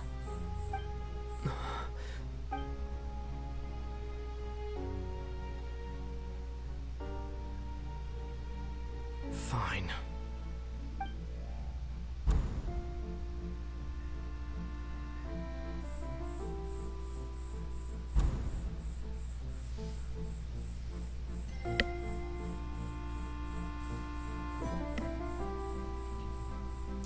So even Furina doesn't know the truth? You've never once let her in on the full plan? Yes, it had to be done. To deceive the heavenly principles, you must first deceive yourself. She did very well. If she had let her resolve falter even once in these 5 centuries, Fontaine would have been doomed to the most tragic fate. It seems that trusting humanity was the right decision after all. I believe that I understand how your deception works, but that is only half the truth, is it not? How would you build on this foundation to save the people of Fontaine? That is the most important thing. Ah, good, good. Of course, the Iudex of Fontaine has pinpointed the crux of the issue. I'm sure you've long sensed that the Oratrice is no simple machine, yes? I've always suspected that it had its own consciousness. And Lenny did mention that he heard a human voice within the core chamber. It now seems that that person was you, hidden within the machine all along. Am I right? And then I became one with the Oratrice, taking Fontaine's gnosis with me. Yes, it would seem so, wouldn't it? Alas, your understanding of this device still lacks sufficient depth. In truth, it is no enactor of justice. It is, in fact, a device created to kill the god of justice. I beg your pardon? Oh, you have it. And to be more precise, not only will the Oratrice take down the god of justice, it will also take down the divine throne upon which she has been placed. I mean, did you think I would be the sort to enjoy peaceful repose while Furina suffered? My work over these last 500 years has been to constantly accumulate indemnitium within the Oratrice. But really, some have already discovered that only a small fraction of the energy generated by the device was ever used to provide power to Fontaine. The vast majority had to be accumulated to enact this death sentence. It was all a part of your plan then? Both the trial and the sentence? Indeed. This power, accrued over 5 centuries, could have sustained Fontainians for millennia had it only been used for that purpose. Almost all of it has now been stored within the Oratrice. But only power of this magnitude could hope to destroy the Hydro Archon's divine throne, shaking the rules established by Celestia, and breaking through the institution that is the Seven. So the Oratrice's call for death was for neither Furina nor Focalor, but for the Hydro Archon. The destruction of that divine throne. If I do not misunderstand your intent, you must be... Returning what's rightfully yours to you, of course. In other words, this was all done to return the authority of the Hydro Archon to the Hydro Dragon of this planet. But...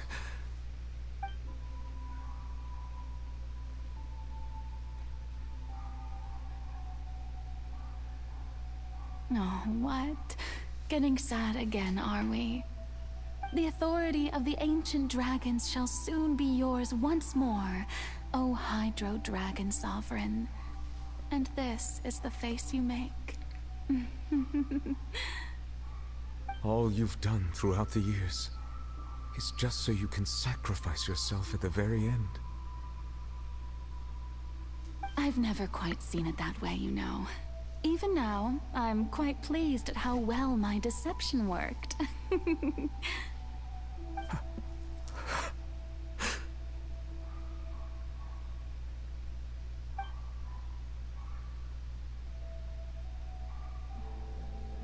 Hydro Dragon, don't cry.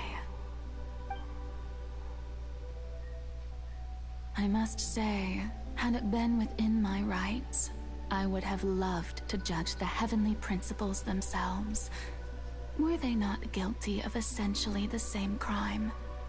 Egeria stole the power of the primordial sea, and the heavenly principles stole the power you ancient dragons possessed. I, for my part, am the god of justice. And is it not just that your original powers should be returned to you? Speaking of justice, I have always believed that justice lies in the process of pursuing human existence itself. So, if the theft of the primordial sea's might was Fontaine's original sin, then, leaving matters of procedural right and wrong aside, the descent of the Fontanians as humans and their right to exist in this world would be Fontaine's original justice.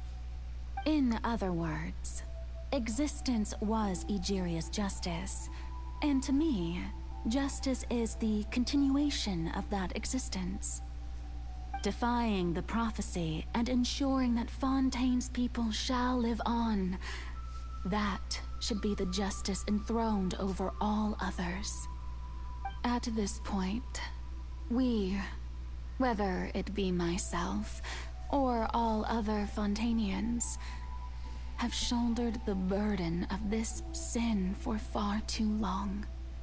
Iudex Neuvillette, the highest judge in our land, when you regain your full power as an elemental sovereign, what verdict shall you pass upon us?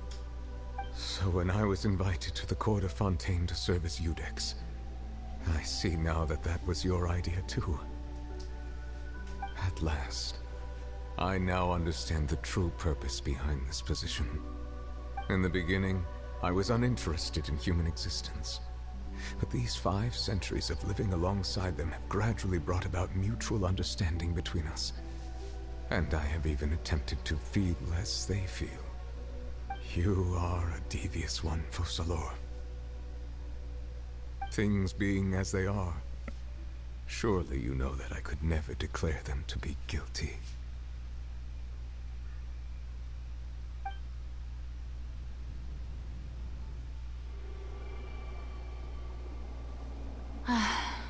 The hour of my execution is almost here. For the sinner, the curtain call has come. I know I may not sound it, but faced with death, I find myself a little afraid. Perhaps this is one thing both gods and humans have in common.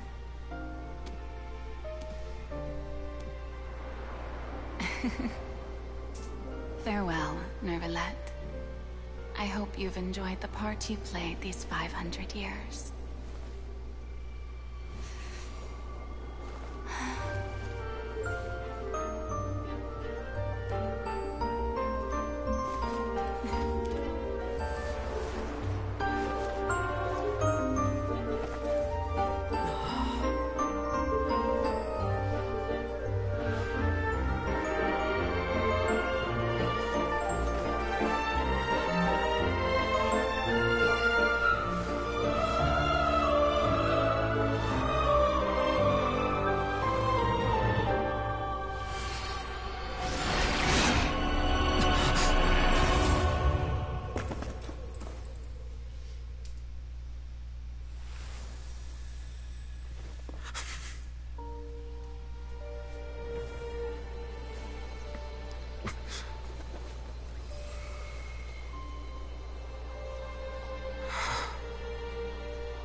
Judex Nuvelet, hereby declare, people of Fontaine, your sins are forgiven.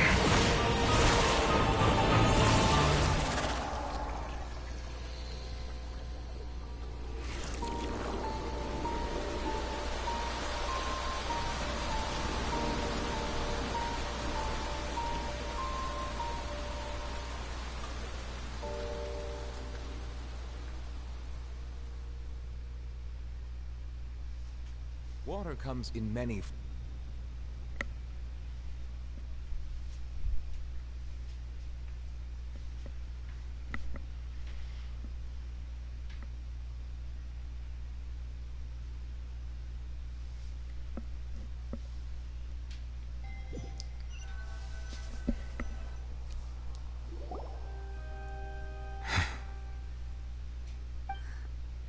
What just happened? Has the death sentence been carried out? Was that bright light some sort of misdirection? I have a feeling that something huge just happened. But since we're all still alive and haven't been dissolved, I assume whatever happened was good for us. It's time to end this. We must mete out punishment to that beast. But didn't you say just a moment ago that it can't be defeated? I have gained the strength sufficient to deal with it. Through certain means, I now have the ability to separate the power of the Primordial Sea from that creature. We should seize the opportunity to pursue our quarry. Traveler, now that the oratories can no longer function, I require an executor to help me mete out justice. The root of the calamities befalling Fontaine, the beast that enacts the prophecy. Its name is the all-devouring narwhal. Come with me, traveler.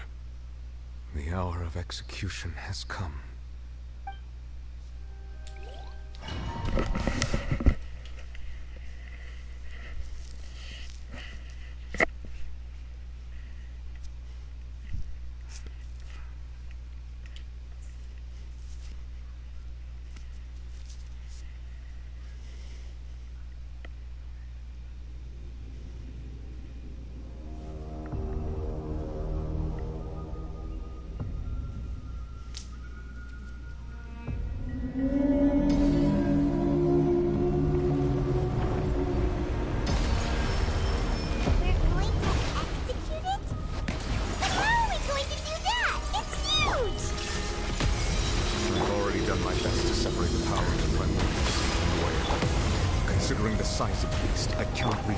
Source.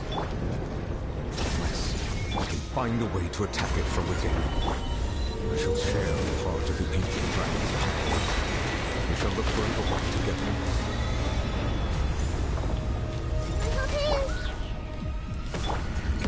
I saw it turning into hostility.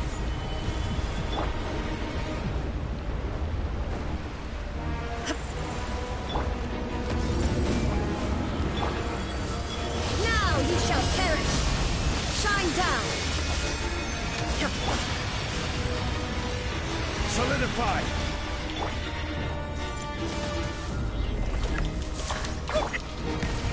The all-devouring narwhal cannot resist its instinct to devour. Continue to trigger its hostility.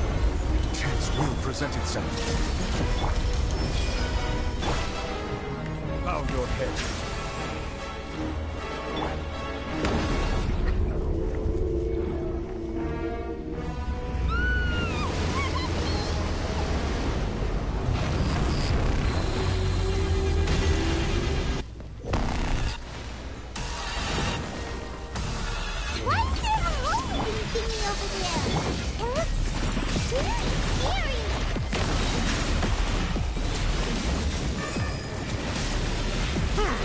Be sanctified. Stabilize. Order guide you. Illusion shut. I have granted you my protection. Do not fear. Seize the moment and use my power to suppress its roots from within. Here's my knowledge. Gather. Shine down. Yeah. Settle down.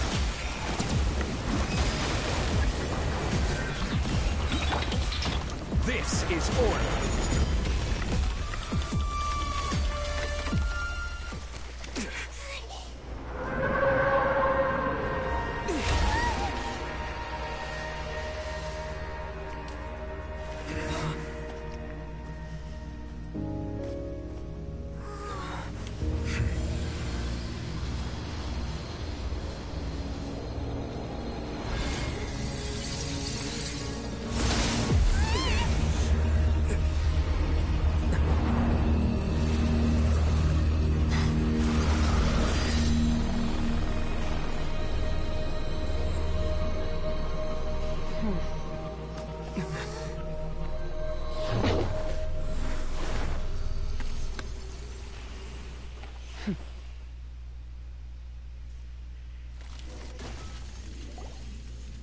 Thanks for helping with the cleanup. It should have been my job, but... oh well. It was just supposed to be a short private training session for me. I didn't think that my disciple and my master's pet would start brawling in the meantime. Well, actually, I had a feeling that it would happen at some point, but they bumped into one another earlier than I thought. What a blunder. I suppose I'll have to swing my sword 3 million times as penance. That power. Who are you exactly? Hyman has an idea. From what she said earlier, she must be Child's master. Skirk, right? It's just that he gave us the impression that she was less talkative person. I simply did not have anything to say to the weak. But you, on the other hand, managed to defeat the all-devouring narwhal without using power from beyond this world. So you may speak to me as equals.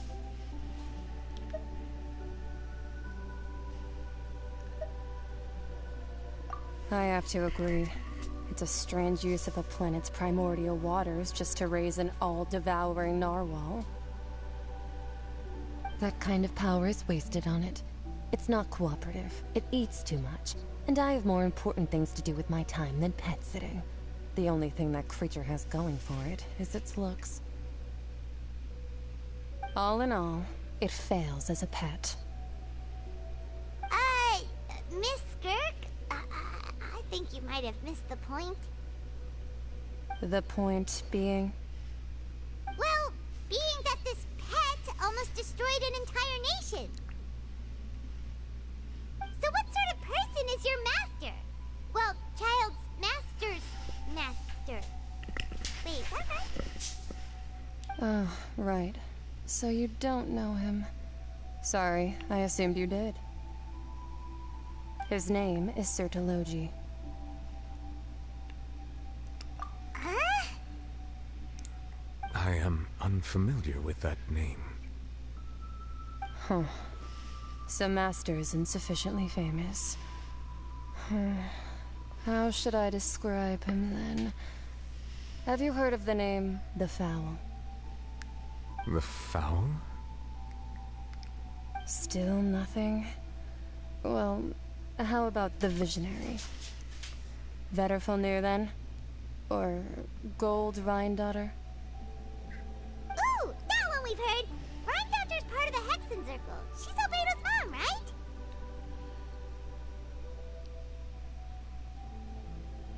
Oh, so you do know that name. To be honest, I also heard all of those names and titles from my master. I don't actually know them either. But I suppose you understand now, yes? My master is likely a similar sort to Rhine-daughter. They are both pursuing some form of perfection. Wait! Didn't you also mention a visionary person?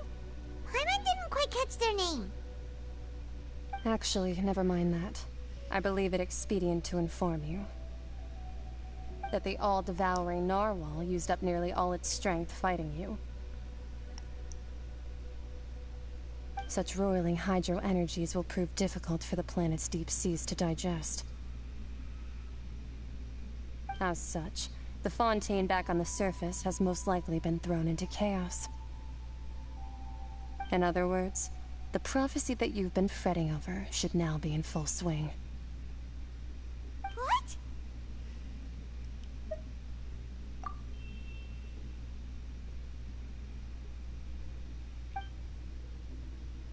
Not to worry. Focalor has already managed to deceive the heavenly principles.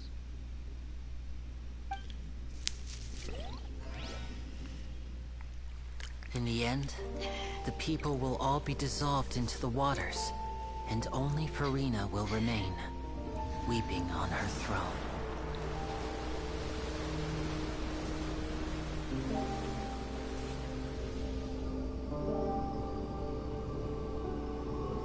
Only then will the sins of the people of Fontaine be washed away.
Initiate emergency rescue!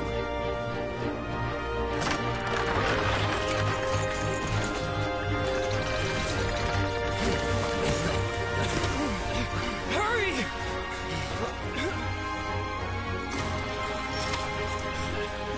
Hey, lend a hand!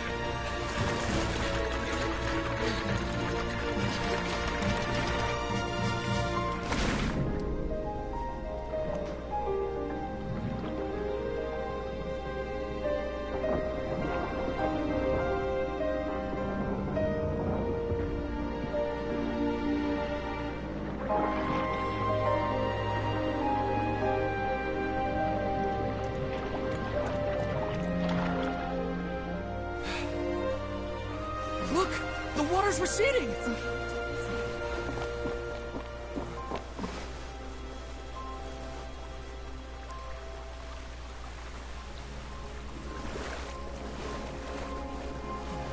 It's a miracle! Water's receding. We didn't dissolve. The prophecy was wrong. The prophecy was wrong!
Attacks post-disaster rebuilding.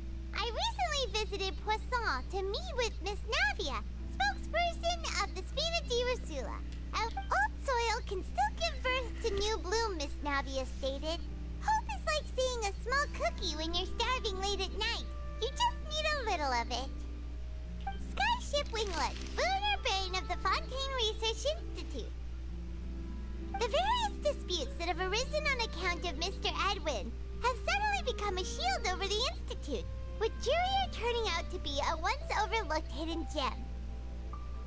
People always call the first researcher mad, but few know what to call the second.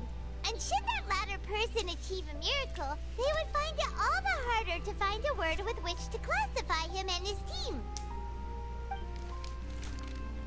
Wow!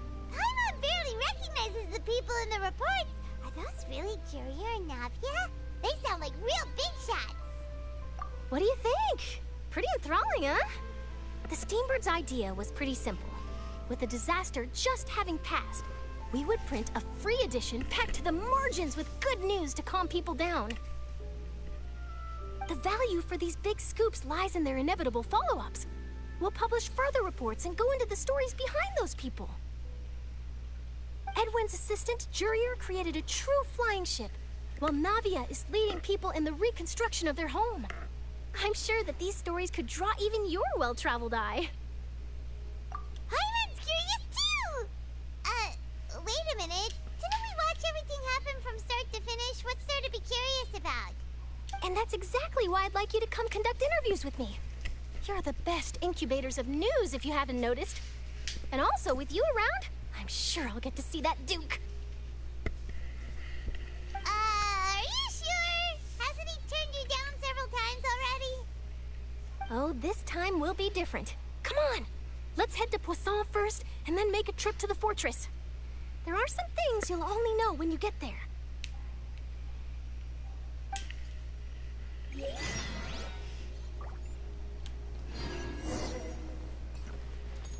Pessoal,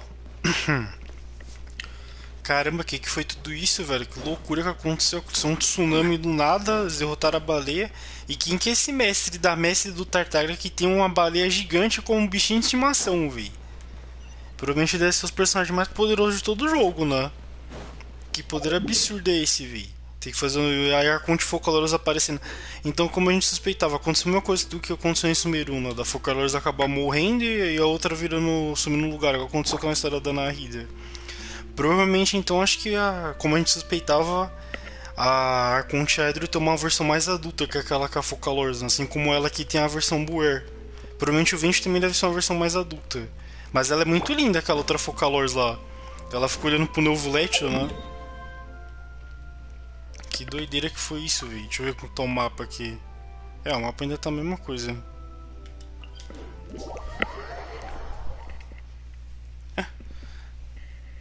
Seria legal a versão adulta da Furina ficar grandona. Ela pode ficar grandona também, né? Mas provavelmente eles vão fazer uma skin. E quem que é essa mestra do Tartaglia, velho? Que personagem poderoso. Parece que a personagem acabou de sair dentro do Honkai, né? Acabou de sair de um jogo de um, sei lá, alguma coisa RPG. A personagem emana poder ali que está louco. Personagem incrível. Provavelmente será que ela vai ser jogável no futuro? Quem que é esse mestre do mestre do Tartaglia? Olha o nível que o personagem é. Os maiores mistérios, né? Como é que o Tartaglia vai ter uma mestra tão poderosa e ele tipo um nível tão baixo no Fatui? Qual a relação dessa mestra do Tartaglia com os Fatuis também, né? Tem os maiores mistérios. Provavelmente essa mestra do Tartaglia é com certeza uma sorte Carlequino. Nossa, 99% de certeza que é isso aí. Vamos lá falar com os personagens aqui de novo, né? Que a missão não acaba mais nunca, né? Tá louco? Navia! Oh, it's you. What brings you all here? Hey, we're just having a look around. I'm here to update myself on how things are going here. Oh, the Fatui are here too! Let me introduce you. This is Mr. Garunt Snežević. He represented the Knave in sending us a large amount of supplies, and is helping with our work. Our residents are hard at work as well. Thanks to everyone, work is progressing nicely. We've lost a lot of people, but we're moving forward. That will have to be enough. Hello, Miss Charlotte. I'm a big fan of yours. I especially like that article you wrote last year about Fontaine's stray cats. But if you don't mind, could you not emphasize our role too much in your report? It's not charity we're doing here. We just happen to share the same interests as the Spina. I get where you're coming from. I'll keep it as simple as possible. Or would you be willing to feature as friendly neighbors? That would be fine. Thanks. Oh, you're back too. How are things? We finished laying down the construction materials. It'll be another hour before the workers are able to go over there. Huh? You're here too, Clarence? Well, her reputation's greatly risen after that whole duel business with Miss Furina. So she's here in Poisson to wait out the heat. All right. She really came here to help me out. There's too much to consider in the reconstruction of Poisson. The Spina has need of more decision-makers. And, well, I do already happen to be connected to Mr. Callis. Oh, wait just a moment. Do you mind me asking a few questions? You know, about how you felt before the duel, about what it was like facing down a god. There's lots of exciting material there, I bet. Forget it. I'm sure you can find a better theme than that, Miss Charlotte. I see you're the same as always. Couldn't you do me a favor, for Navia's sake? Well, if we're talking about doing things for my sake, you might as well just take a few more photos of me. Or of the Traveler. It's better than wasting time persuading Chlorand, at any rate. Of course I will. I'm not gonna let him off that easy. All right, then everyone who wants to be in the photo, gather up. And...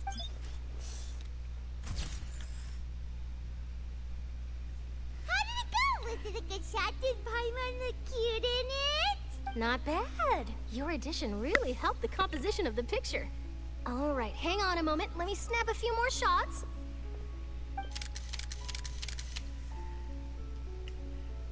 All right, that should do it. I'll be back here later anyway, so let's call it a day.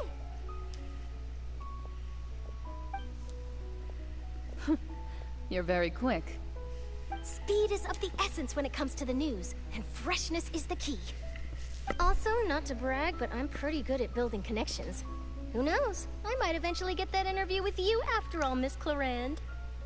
Wow, you really do have that never say die spirit. I'm impressed.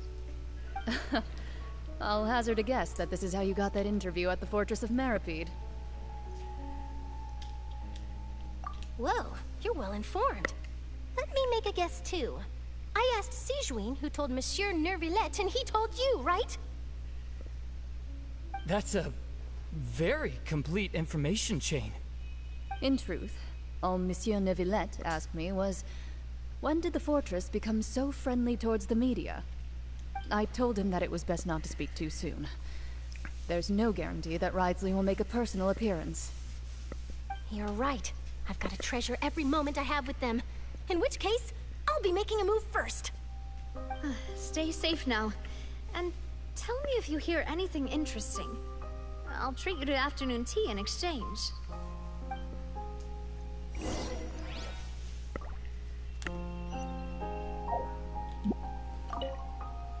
You seem curious about the fortress.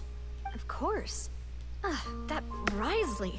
I still remember going down to the fortress to grill him for information on my father's case. Boy, did he take me for a ride. Without telling me anything, of course. But he did invite you to tea, didn't he? 2 large pots of it, in fact. It was good tea, though. I have to agree. The tea there is very good. Speaking of that, would you like to have some today? I mean, you've got time, right?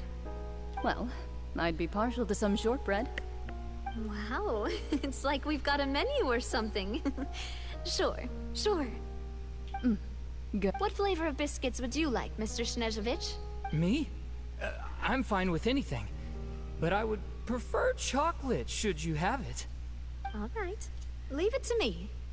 I'll go over the newly arrived supplies with you later, Mr. Snezhovich. We should be able to finish the preparatory work today. That works great for me. Is it just me, or did you get a new lipstick? I did. It was a gift from Sejouin. Want to give it a try? I think the color would suit you, too.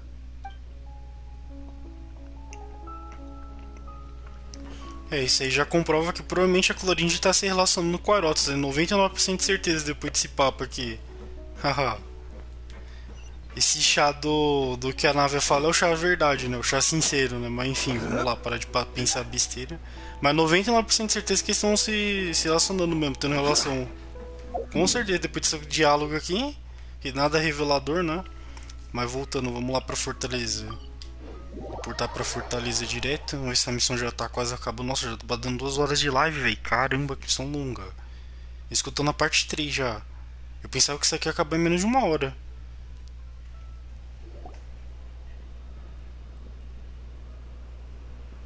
Wow, guess we're here again, huh? There's a real nostalgic feeling to this place. Looks like you've been missing us. Duke! Did you come all the way to the entrance to greet us? Of course. I'm here to welcome you and our dear Miss Charlotte, whom our good head nurse recommended to me. It's an honor to finally meet the much-rumored Duke. Thank you for consenting to my visit to the fortress, sir. No need to thank me. But that said, I shouldn't be the focus of your interview. I trust you recall our agreement? Of course, of course. All right then, this way.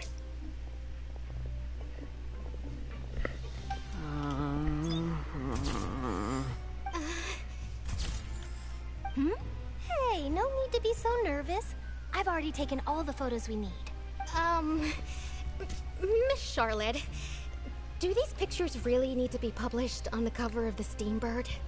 It would seem that Miss Lorvine doesn't want her face to appear beside that of Mr. Jurier, Sir, please don't say things like that. But it looks like dear Mr. Jurier denies it. Might this interview be very important to you, then? No, I just... This is my first time being interviewed, and I'm very thankful to the Steambird for... Now, I might not look it, but I actually did meet Mr. Edwin once. And I'll be honest, I enjoyed chatting with you more.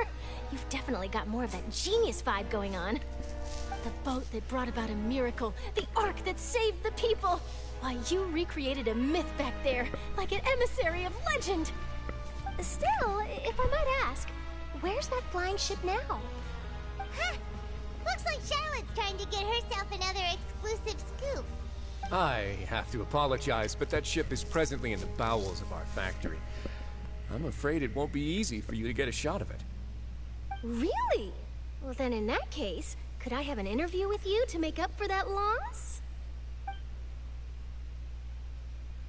You already know my answer, I'm afraid. Best you interview our head nurse instead. Or perhaps you'd like to take another photo of this couple of researchers? Did you really have to use the word couple? Well, then, 2 solo photos will do.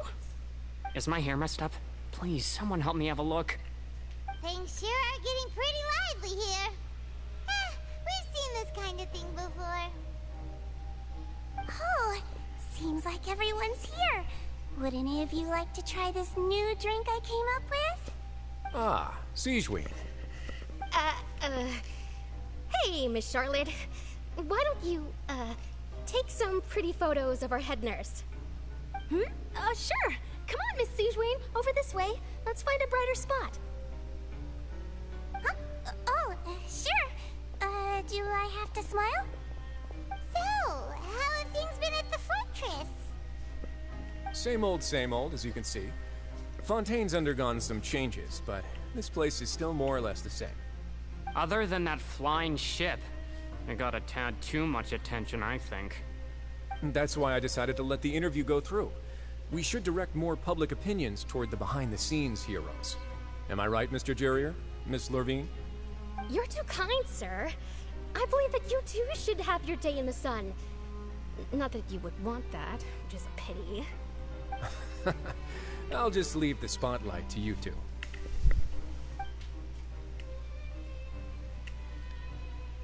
I see. Lots of things happened that day, huh? Anyway, regarding that Harbinger, I'm not sure you remember, but his 3 young followers are still waiting for his return. He sure did win them over, huh? I'll tell them that there's good news and bad news. The good being that their boss seems fine, and the bad being that they must face extended sentences for abetting his escape. Oh, actually, what about you? Are things gonna change for you too? What change can there be? The fortress will keep chugging along, and so will my duties. As to what Miss Furina's departure will mean for the nation, and if our laws and governance will be transformed, we'll leave those to the folks in the overworld. Hey everyone, the photo shoot's done. Good. In that case, let's call it a day. Thanks for your cooperation. Come on, Traveler, let's go. There'll be a next time? Maybe. Who knows? I might write a story about the underwater factory next time. Until then. All right. Last stop, the docks.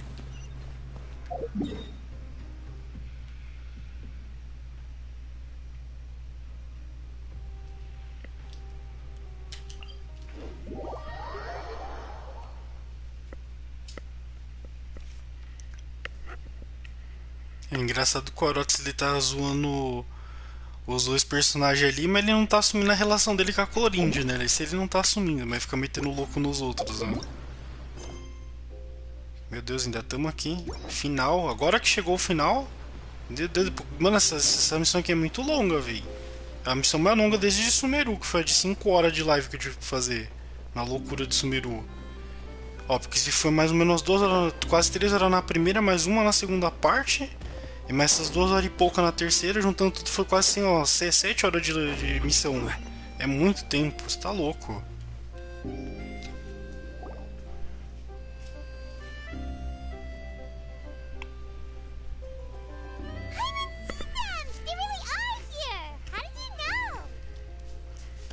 Navia mentioned that she stayed in touch with Linny and the others after working together.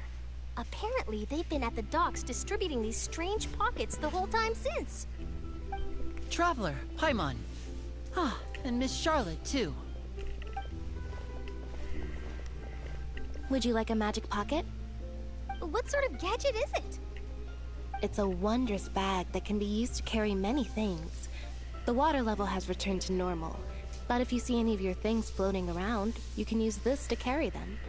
Or you could trick a friend into doing it for you. Trick a friend? I wonder which of my friends would fall for that.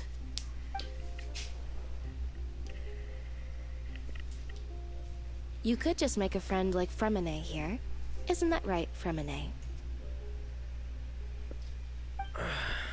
Is this what you meant by, I'll help you make some more friends?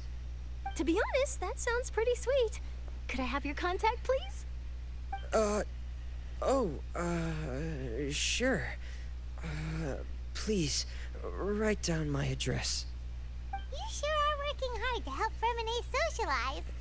He was the one who proposed doing this. He even wants to assist in our magic shows. Yes, I was planning to first introduce Per as an assistant, and later Fremine himself. In the future, I think we can leave underwater escape magic to him too. That said, would anyone want to see a diver escape underwater?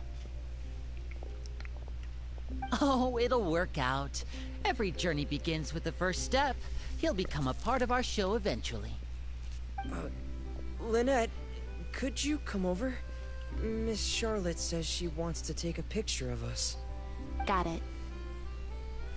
My, that Charlotte is rather perceptive. She got rid of everyone the moment she realized I had something to say to you. So, how have things been, Traveler? Father says that you did a great deal during the latest events. She's very grateful for your contributions to Fontaine. That's all right. We were more than happy to help. So, what's she doing now? Oh, I guess you haven't heard. Well, after Lady Furina left, Father and Monsieur Neuvillette opened negotiations, during which he gave Fontaine's gnosis to her as a diplomatic gift. A diplomatic gift? A gnosis? Yes, I was quite surprised at first myself. But when I thought it over, there were actually a number of things going for it. It could have been done as an apology for the incident with Lord Child, or as thanks for his help in tying the all-devouring narwhal down. Furthermore, Father did also lend significant aid to Fontaine and Poisson. Well, that's true, but this is a gnosis we're talking about. Doesn't this seem a bit irresponsible? I would agree, but I've also heard that it seems that Monsieur Neuvillette has had a significant change of heart regarding the matter. So there's some reason for this that only Neuvillette knows about? I suspect you'll have to ask him about that yourself. Ah, Yes, speaking of which, I did see him strolling around the entrance to the fortress of Meropide a while back. Isn't he real busy and stuff? Paimon didn't think he'd have the time for that. But back to the topic. The Gnosis was given to the knave, right? What about Child? They say that he's returned to Snezhnaya to recover from his wounds. I hear that the recent disaster really did a number on his health. That's true. When you think about it, we've had loads of run-ins with the Fatui. To think we'd be allied with them this time. So shocked by such a simple switching of sides?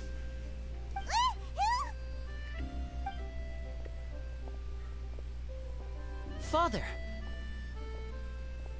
Well, what do you know? Come to the docks to see how my children are doing and meet the traveler by chance. Please do not pay my accomplishments in Fontaine too much mind. I would have done them regardless. Are you going to take the Gnosis back to Snezhnaya? That is our duty as harbingers, yes. Don't be too preoccupied with sides. The goal of the Fatui concerns not a single place or person, but the entire world. With such a grand goal in mind, it is inevitable that we must wear many masks. Switching my masks is something I've always done. Well, that depends on many things.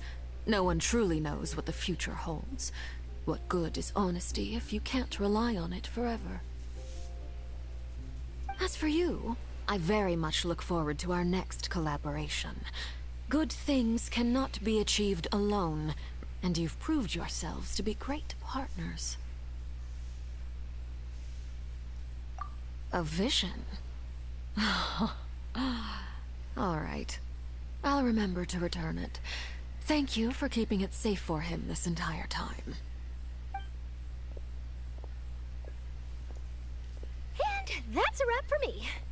Huh? You're... Greetings, Miss Journalist. Hello. If I'm not mistaken, there are diplomatic channels I'll need to report to take a photo of you. That is correct. So forgive me, but I will not be able to serve as a subject in your article. However, feel free to write as much as you'd like about our dear magicians and our upcoming rookie talent. I will. The sea breeze is quite pleasant. I shall continue my walk while the weather remains so agreeable. Farewell. Farewell, Father. Oh, she has such an intimidating presence. I didn't even dare to take a picture. Thankfully, I've already wrapped up all my pre-scheduled interviews. Thank you all. This'll be more than enough for me to write about, I'm sure. Don't be too nervous. Why don't you take a magic pocket before you go? Here, Traveler, Paimon, you take one too. To move things about? That's right. Funny. I was giving out magic pockets when we first met too. And what do you know? I'm doing the exact same thing right now. So many things have happened, but the pockets are still the pockets. I guess this must be life. We will all follow our own paths, and serendipity will lead you to your fated friends. All right then. We'll be handing out pockets in some other districts later, so we'll get going now. Have a good day, you two. Well, guess we sent Charlotte off. Shall we go see how Neverlette's doing? As long as he's not so busy that he doesn't have time to chat anyway. Tá, então pelo que eu entendi, eles entregaram, o Neverlette entregou a gnose pra Arlequina, que era o objetivo dela aqui em Fontaine, né? Agora estão indo embora. Já se despediu dos filhos da Arlequina, que meio que a gente virou amigo deles, né? O Trevor devolveu a visão do Tartaglia para Arlequina do próprio Tartaglia, né? O Tartaglia se machucou pra caramba devido à batalha contra a baleia. E o mais impressionante disso tudo, então o que aconteceu com a Furina? Ela realmente morreu, véi? Pela forma como ele falou, como se ela tivesse morrido. Quer dizer, na verdade acho que a Focalors, que é a outra contraparte da Furina, morreu, né? Pra poder salvar todo mundo de Fontaine, então agora provavelmente eles só são humanos, não vão mais virar o Cyanide. Que originalmente eles eram um Cyanide que virou humano pelo pecado que ela cometeu e desrespeitar os princípios celestial. Presente momento. A gente acabou de presenciar um Arconte morrendo, passando o poder pro Neverlette, né? Neuvillette falando com ela lá. Mas o mais bizarro disso tudo é essa mestra do Shield, véi. Quem é essa pessoa e quão poderoso é um mestre dela, no caso, né? Pra poder tratar aquela baleia gigante monstruosa que quase destruiu praticamente a nação de Fontaine, como se fosse um bichinho de estimação, né? Quem é esse mestre dela que ser tão poderoso assim? E que cena bizarra, né? Mas vamos lá. Analisar, falar com o Neuvillette. O que aconteceu? Será que a Furina tipo, perdeu todo o poder de vez e virou só um humano normal? Ou será que ainda tem a própria poder do Arconte? Apesar que faria sentido. Se caso a Furina realmente morresse, quem viraria o Arconte era o Neuvillette, né? Quer dizer, Arconte não, né? Porque ele já é o dragão de ar, então ele não tem como cumprir 2 papéis em uma pessoa só, né? É poder demais até pra ele. Poder do Arconte ainda poder do dragão de Hydro, né?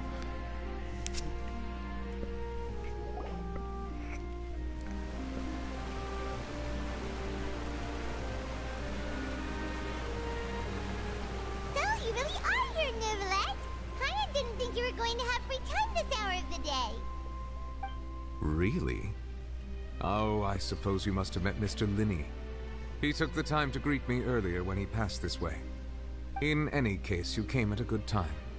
I was just considering reaching out to you to set up a meeting, so I may explain some things that I haven't had the time to before.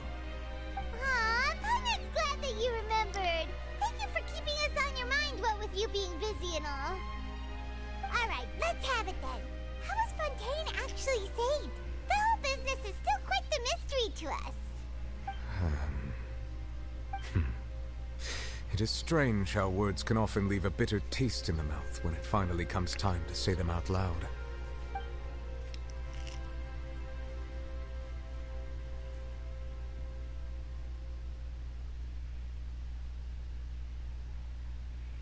Whoa. So that's what happened? Focalor destroyed the divine throne of the Hydro Archon and restored your power to you, transforming you into a fully fledged elemental dragon sovereign. But Paimon still doesn't quite get what you did to save the Fontainians from dissolving. For me, the authority of the ancient dragons refers to absolute control over the hydro element. Fontainians were incomplete humans born of Egeria's use of the power of the primordial sea, with constitutions similar to that of mimics. But so long as those primordial energies remain within them, I could use the ancient dragon's authority to grant them true blood, after the fashion in which life was first brought into being on this planet. In other words, when I gave my verdict, Fontainians became true humans, and thus would naturally no longer be dissolved by water from the primordial sea. Focalor must have counted on you to make that decision as well.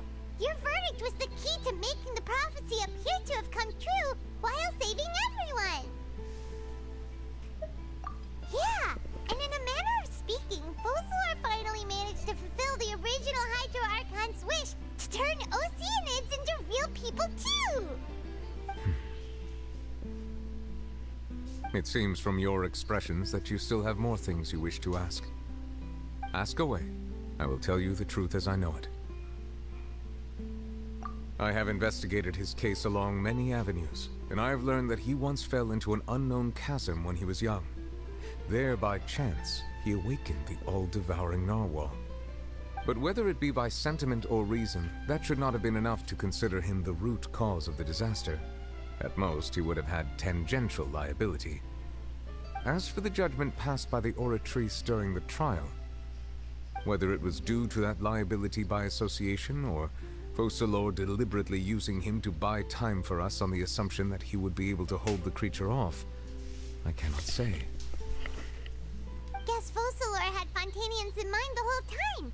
In the end, it was thanks to her that they finally became real humans. Hang on a second. Paimon suddenly got another question. Back when Fontainians hadn't yet become real humans, were the children they had also transformed Oceanids? Life has always flowed like water. Do you recall how Fontainians would often come to the Fountain of Lucine to pray for children? Yeah, Lynette said the fountain is where all the waters in Fontaine converge. In truth, even those couples did not know that such prayers were no mere custom, but instead a form of ritual.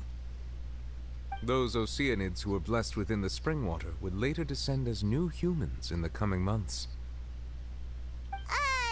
Paimon sorta gets it now. Either way, seems like this ritual won't be of any further use, but it'll probably live on as a local custom. Ask away. I will tell you the truth as I know it. Yeah, about that. Risley said Furina has already left.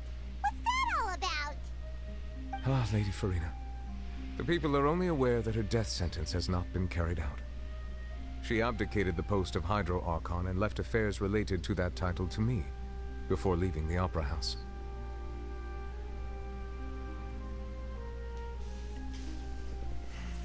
I related Focalor's words to her faithfully and completely. After hearing them, she seemed neither saddened nor comforted. She simply said that she was tired and needed to rest. Having said that, she then packed her things and moved out of the Opera House, not unlike how an ordinary person might. But she's still got a place to stay, right? You need not worry. I will make arrangements to ensure that she will not want for food, clothing, board, or travel. In truth, I am somewhat happy for her. The wear and tear on her spirit will, of course, take time to heal. But now that she no longer has to play the role of Focalor the Hydro Archon, she can finally lay down her burdens and lead a normal life. What about you then? What are your plans now that you've regained your full powers as the Hydro Dragon? After Focalor passed on, the Oratrice also ceased to function. This matter will directly affect our trials. After much careful consideration, I've decided to take over its role in our courts. From now on, I shall hear cases and pass verdicts by myself. Looks like you're still considering stuff from the perspective of the Udex, huh? As an elemental dragon, there are indeed many things that I must do.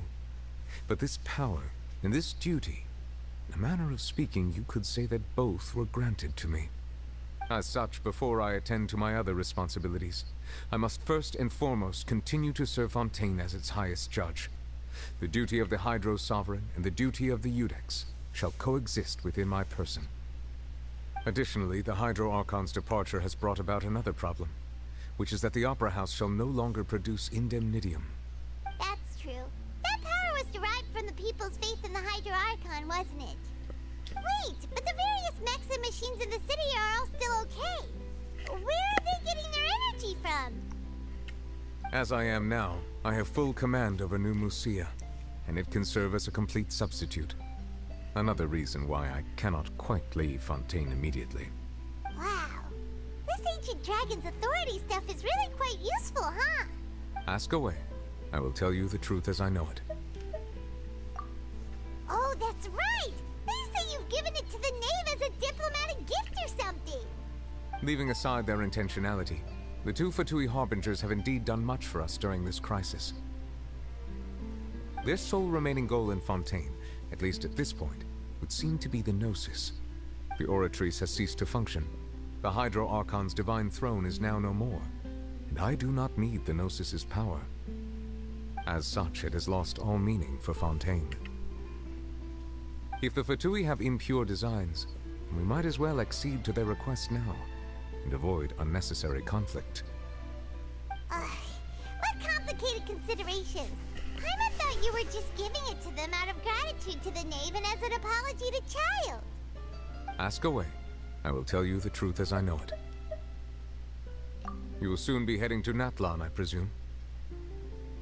I'm afraid that I have little talent as a travel guide, so all I can do is tell you what I know about that land.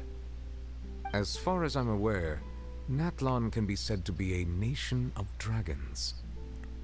A nation of dragons? You mean like you? No, I suspect that I would not find myself welcome there. Unlike ancient dragons such as myself, the dragons of Natlan have undergone long years of development and evolution. Large numbers of them have entered a form of coexistence with humanity. Natlan is also the nation of war. War ravages those lands like an undying flame. There is one other piece of information I got incidentally from my negotiations with the Knave that I believe may be useful to you. The Harbinger known as the Captain has thrown his hat into the endless ring of war. The captain. Sounds like a real tough customer. Seriously, everywhere you look, there's a Fatui Harbinger doing their thing. I suggest that you fully prepare yourself before going to Natlan. In the meantime, Fontaine's doors will always be open to you. Ask away. I will tell you the truth as I know it. Hang on a sec. Paimon still got a question about the Gnosis. When we spoke to Linny earlier, he mentioned that your attitude towards giving away the Gnosis had clearly changed. We guessed that there might be some reason for it that only you were aware of. No wonder the House of the Hearth is the Fatui's intelligence division. They are certainly sharp. So regarding this specific issue, I was just getting ready to share something with you. What is it? In truth, I exchanged some further words with that lady named Skirk after sending you two back to the surface. It went something like this.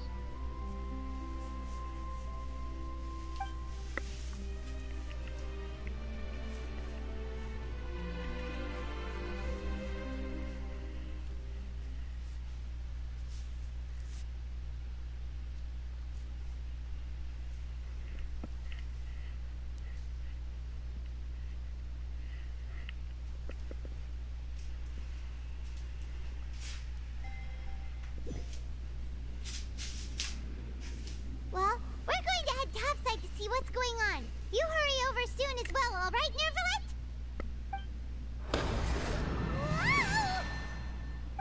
What next? The all-devouring narwhal isn't here, so I'm no longer getting any interference. I can finally catch the scent of your power, what it's made of. It is the authority of the planet's primordial dragons, but with something very similar to a god's curse mixed in. It's quite a novel blend. I'm sure I've encountered something like this before. What was it again? I do not know what you speak of. Ah, of course. How could I forget? You should have the remains of the third descender on your person, yes?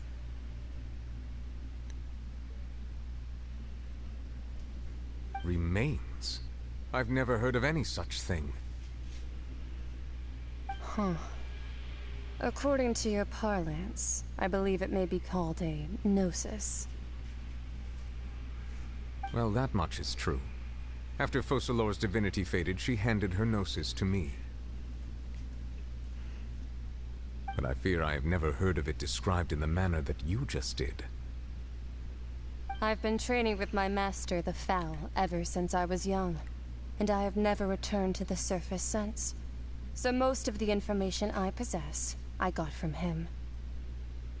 It is only natural for those who are greater than humanity to possess a different sort of common sense, which is why there are so many problems in our attempts to communicate with humans.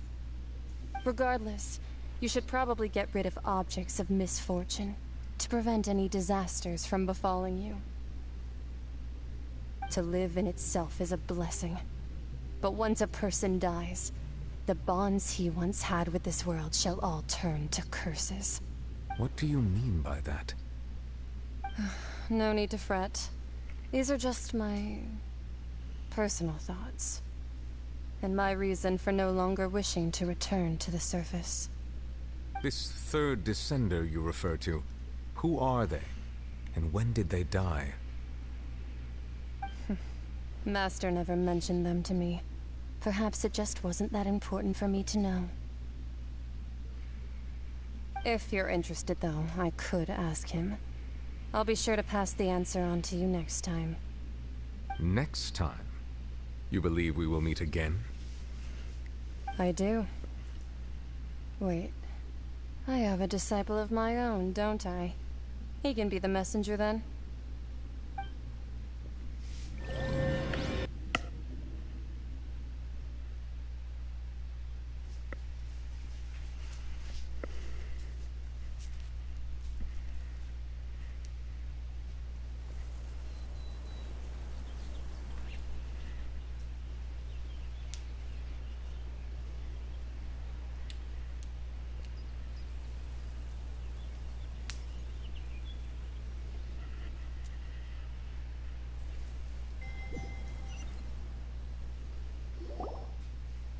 That's what she told me.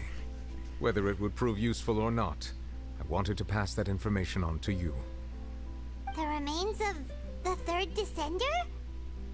So that's what the no-sees actually are. Paimon just thought they looked like chess pieces. How could they be a person's remains? All the same, assuming that there was no misunderstanding or special metaphor at play, that is what she meant to say.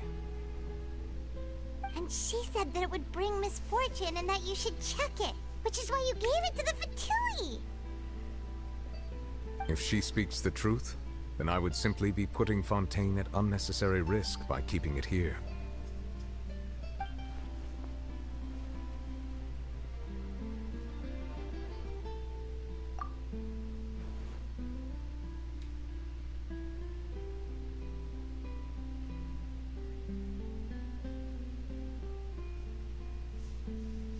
I had guessed that you might already be familiar with this concept, but I did not expect you to be one of them. That means that the no-sees, which are exceedingly element-compatible and can even enhance elemental abilities, do indeed come from the third descender.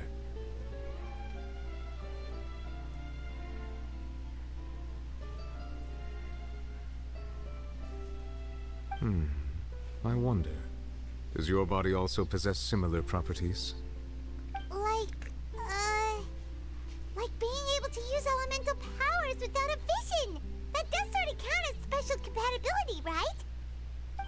No, let's not think about this stuff right now. It just feels creepy. Comparing the Traveler to the dead third descender and all. That's what you say, but this topic still feels like bad luck. Once Child recovers, let's get some more answers out of him. Or go look for his master and get the answers that way. I too believe it unwise to make too many blind guesses when information is lacking. The same is true of being at court. Alright. Whatever the case, it seems like the crisis here in Fontaine's over for now. Yes. All of Focalor's efforts were for this moment as well. But she sacrificed herself in the end as a god, and she suffered through all those years as a human. Was that really what she wanted? I suppose that would be the mystery of a god's will. I suspect not. But once in a while, I too would guess that if wishes were like the clouds in the sky, they will one day return to the earth as raindrops. Life flows like water, and rain is the final answer. The water levels may sometimes tilt one way or another, but the rain falls fairly upon all. And what, ultimately, is the difference between the rains that fall upon all of us?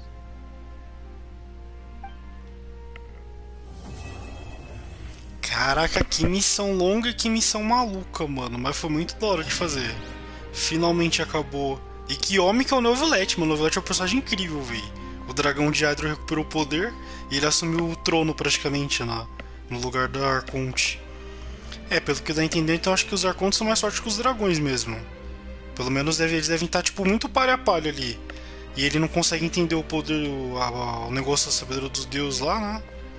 Que doideira que foi isso, véi. Deixa eu coletar minha recompensa aqui.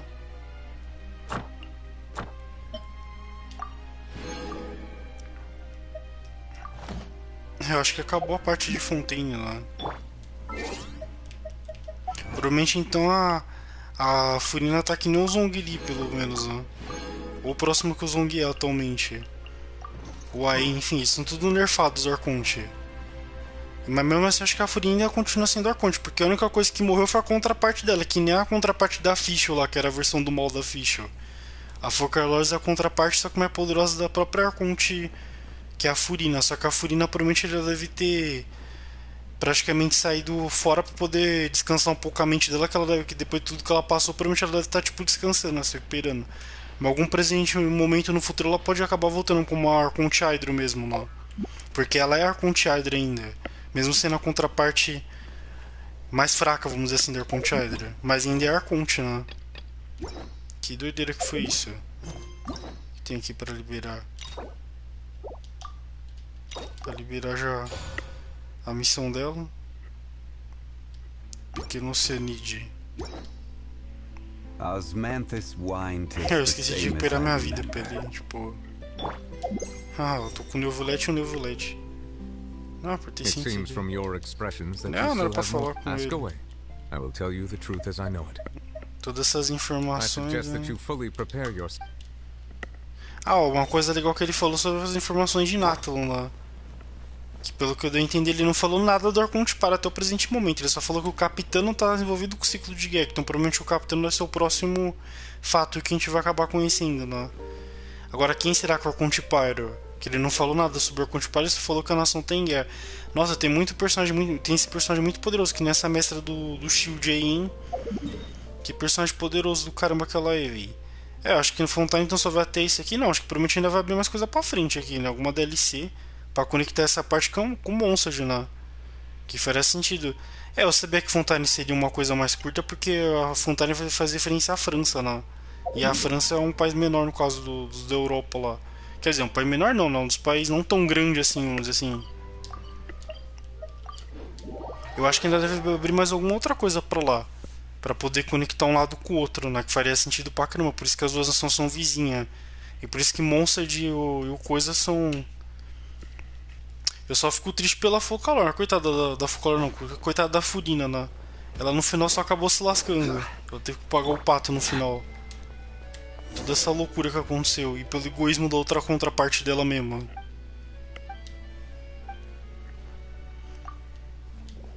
Oh meu Deus, o que eu fui querer vir aqui? Já liberou missão, não é pra liberar missão o jogo. Do nada o jogo. Isso que eu não gosto disso aqui, você entrar numa missão aleatória aqui.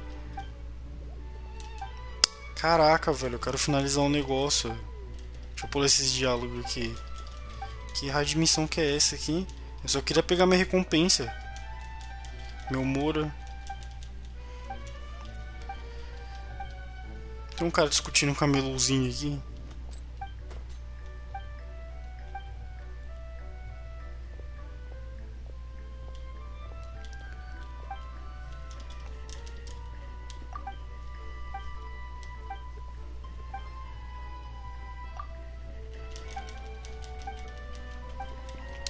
Esse é o único ponto fraco desse jogo, né? Você começar um diálogo que você não quer iniciar a missão.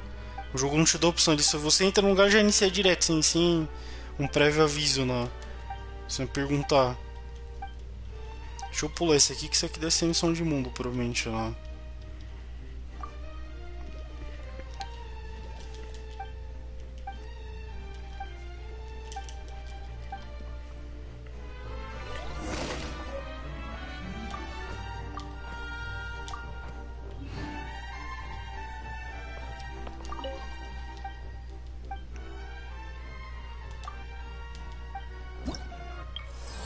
O poder dos dragões, eles viraram humano normal. Nossa, abriu um monte de missão pra gente tá fazendo. Ah, abriu mais missões, velho. Pra tá fazendo. Mas agora que eu já peguei a recompensa da Azia, não precisa, não. Ah, ainda tem que liberar esse aqui também, que é essa parte que ficou faltando pra zerar a nação, no... Tá 66% só. Poder zerar toda a nação. Que missão faz que eu liberei aqui? Missão aleatória. Sai daí, não quero fazer uma missão aleatória não, jogo.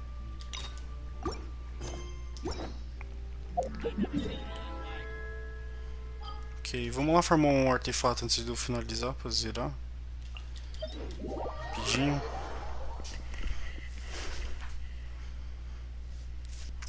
Esse diálogo desnecessário que só me atrapalhou praticamente, não. Eu até perdi o foco do que eu ia fazer. Cadê o boss semanal? Que até agora eu não entendi onde é que tá.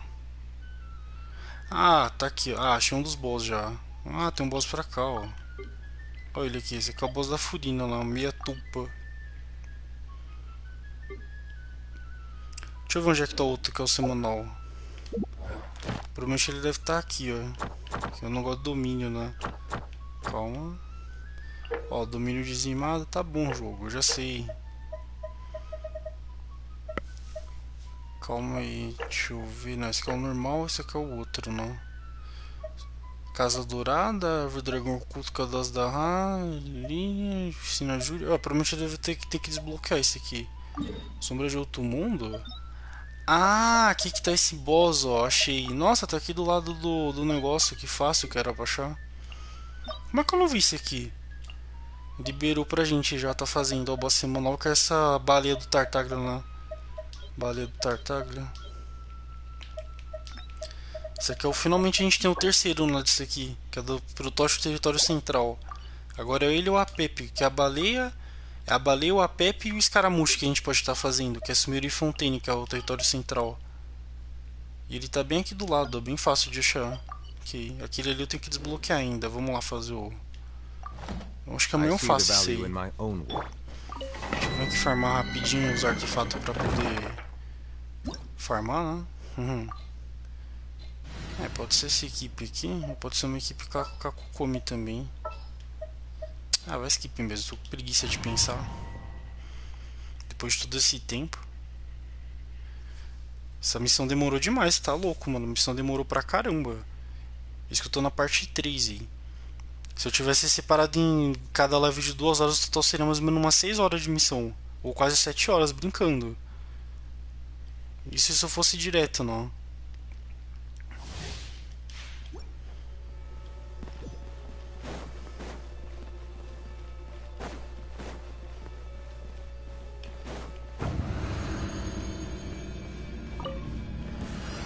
Stabilized. Illusion shattered. Make yourselves at home. Hey. Bow your head.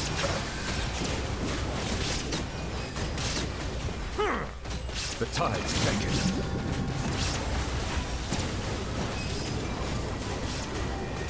Settle down.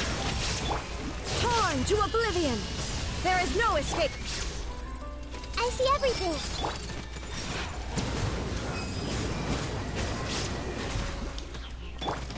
Sharing my knowledge.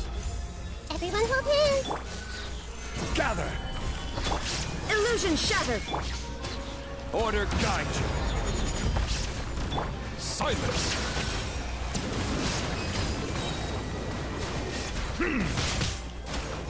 Let the mighty be humbled.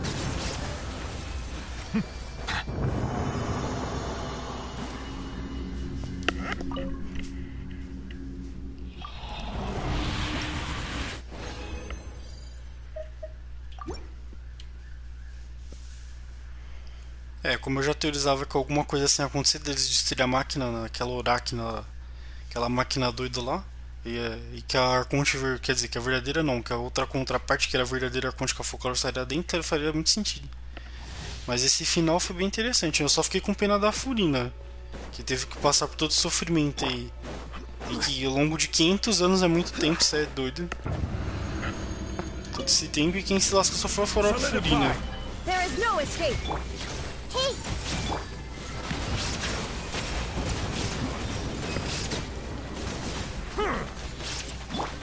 Now you shall perish!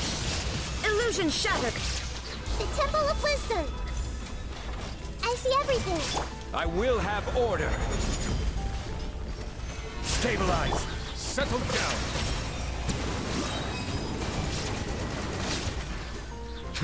Um dos maiores mistérios é essa pessoa que a mestra do Shield falou, né, do terceiro descido, que é o que veio antes do viajante. Um dos maiores mistérios isso aí ainda, velho. Será que é a irmã do viajante que eles estavam falando ou são outras pessoas, né? Deixa eu bater pra... Essa aqui pra que o Novolete não tá dando tanto dano porque eu não tenho chance de ardo pra ele, né? Acho que o chance de ardo estaria dando mais dano.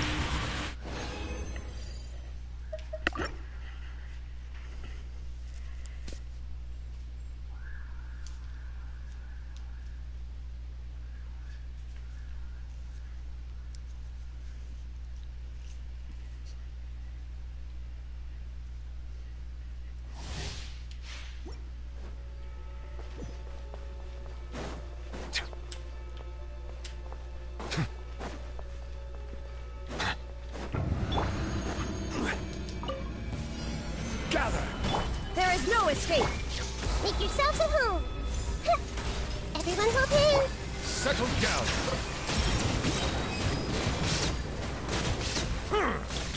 The tide's beckon.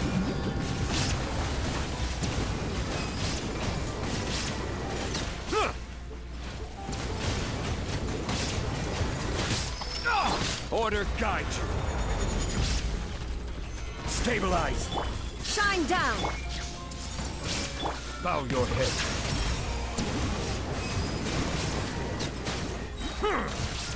Let the mighty be humble.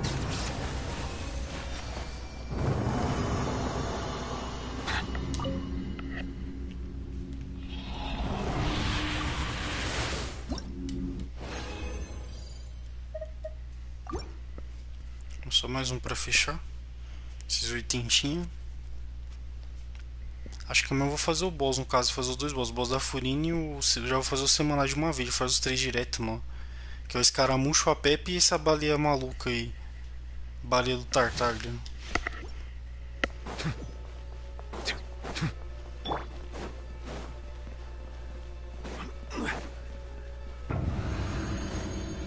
A personagem que é a mestra do Tartarga parece que acabou de sair de um Kai, né, sei lá. Acabou de sair de outro jogo. O design que ela tem, todo diferenciado. Settle down.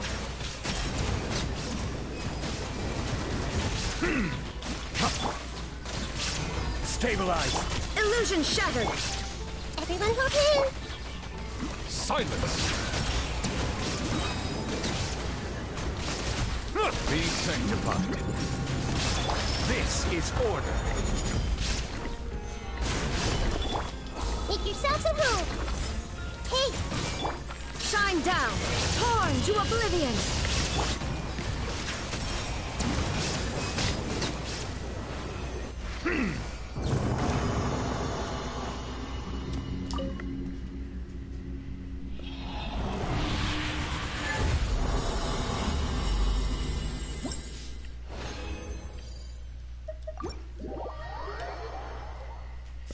Tá bom, farmei um pouquinho já.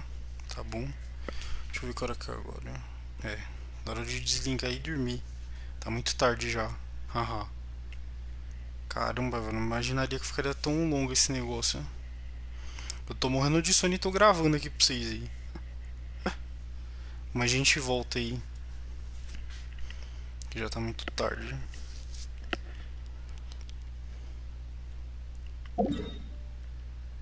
Tá, acho que a gente já zeramos tudo, né?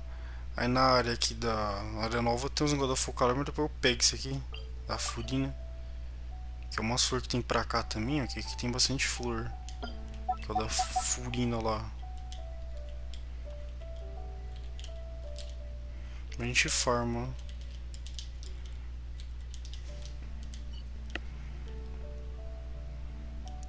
Tem um monte de flor pra cá, pra lá. Estamos nessa rotinha aqui, mas vocês vão por aqui que aqui tem bastante. Onde eu marquei, ó.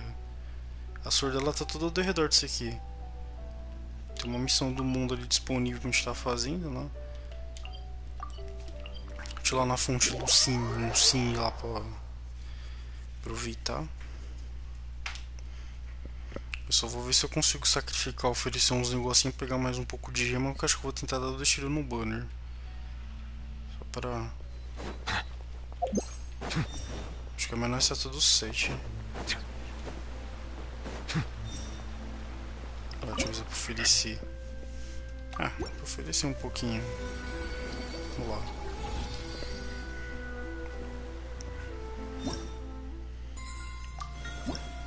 Não, peguei 2 níveis.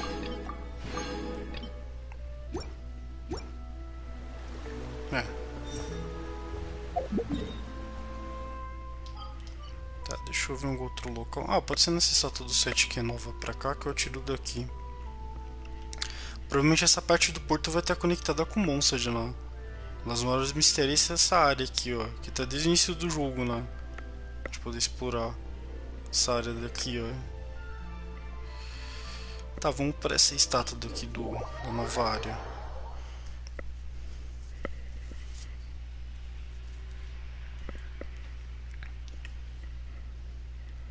Tô em cima de um negócio.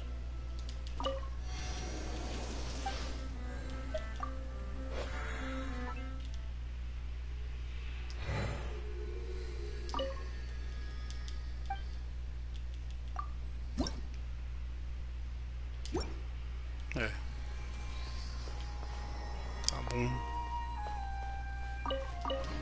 Tiro daqui, não, acho que eu vou tirar dali, ó. Um lugar bem diferenciado naquela pedra ali. Aqui, ó, tá bom. Ah.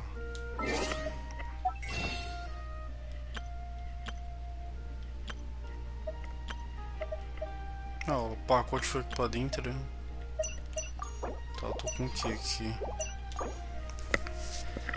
Ah, eu tô com 2 tiros só. Ah, que pouquinho.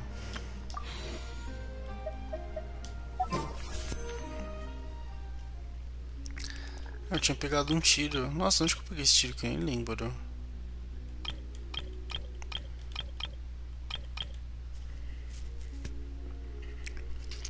Deixa eu dar 2 tiros pra bater 40 e depois a gente mais pra frente tenta pegar alguma coisa aqui. Ah, não viu nada.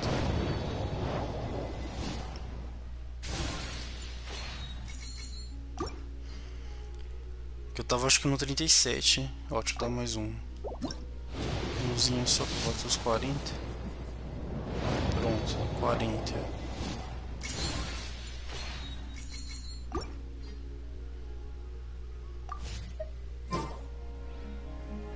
É, tentamos lá. Depois eu vou juntar mais gema pra poder atirar e pegar a Furina mesmo. Que é de 40 falta acho que 50, 60 e 70. Acho que é 30 só que falta, não? É, falta pouco pra bater, que sempre vem no 75, 76, né, pra cima praticamente. Ou um pouco antes, no 60, sei lá. Mas enfim, esse aí foi o vídeo de hoje, pessoal. Se vocês tenham gostado, eu vou ficar nessa por aqui, ó. E amanhã a gente volta aí fazendo algumas missões. E farmando também, né? Nossa, eu liberei mais coisa aqui da Furina.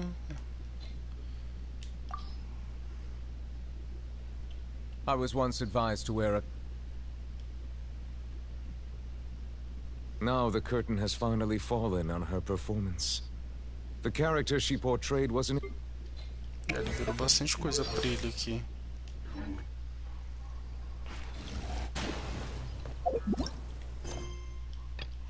Já tem bastante gema pra pegar. Coisa pra se farmar também, né?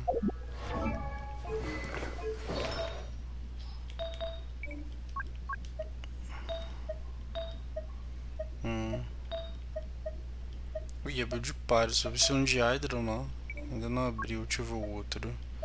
Trupe dourada. Nossa, veio flopado pra caramba. Ó, esse aqui tá com taxa por essência e ataque. É, até que tá bom aquele ali. Nossa, veio de recarga aqui, F. Ó, veio um de vida. Bons de dano gel. Isso aqui é o que? Vida. É, não dá. Tem que continuar farmando artefato mesmo. Não tem nem pra um nem pro outro. Que a Furina usa o trupe dourado e ele usa o caçador das sombras. É um oposto do outro. Que a minha ideia seria usar a Furina junto nessa equipe aqui, no lugar da Narida.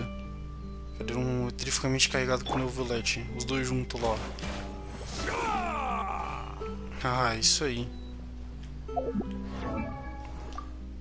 Deixa eu mostrar os outros Arconte aqui. Nossa, por que eu ganhei aqui? Ah, agora é um novo negócio lá. Cada um dos Arconte falando do Arconteado, provavelmente. People often say that wisdom isn't about what you know. Ó, todos os Arconte tem falando sobre ela. For 5 centuries, I dueled the Raiden Shogun in my personal realm of consciousness to confirm the Cadê o outro Arconte? É só os Arconte que falam dela novamente, né? Que faz parte do membro do 7. She made a contract with her own self to save the nation. E o Vente, né? Obviamente, eu esqueci no dele, né? Calma aí. O que eles falam da Furina? Caraca, cadê o Vente? O último que falta. Só os Arconte tem esse diálogo. Isso aqui vocês estão vendo exclusivo, tá? A bard must be versed in both music and song, but a stage performer requires Então isso que ele fala dela. Interessante. É, falta só mais 2, que a Tsadi saiu de Pylon lá. Pra zerar os 7 Arconte. Ele é o 5º.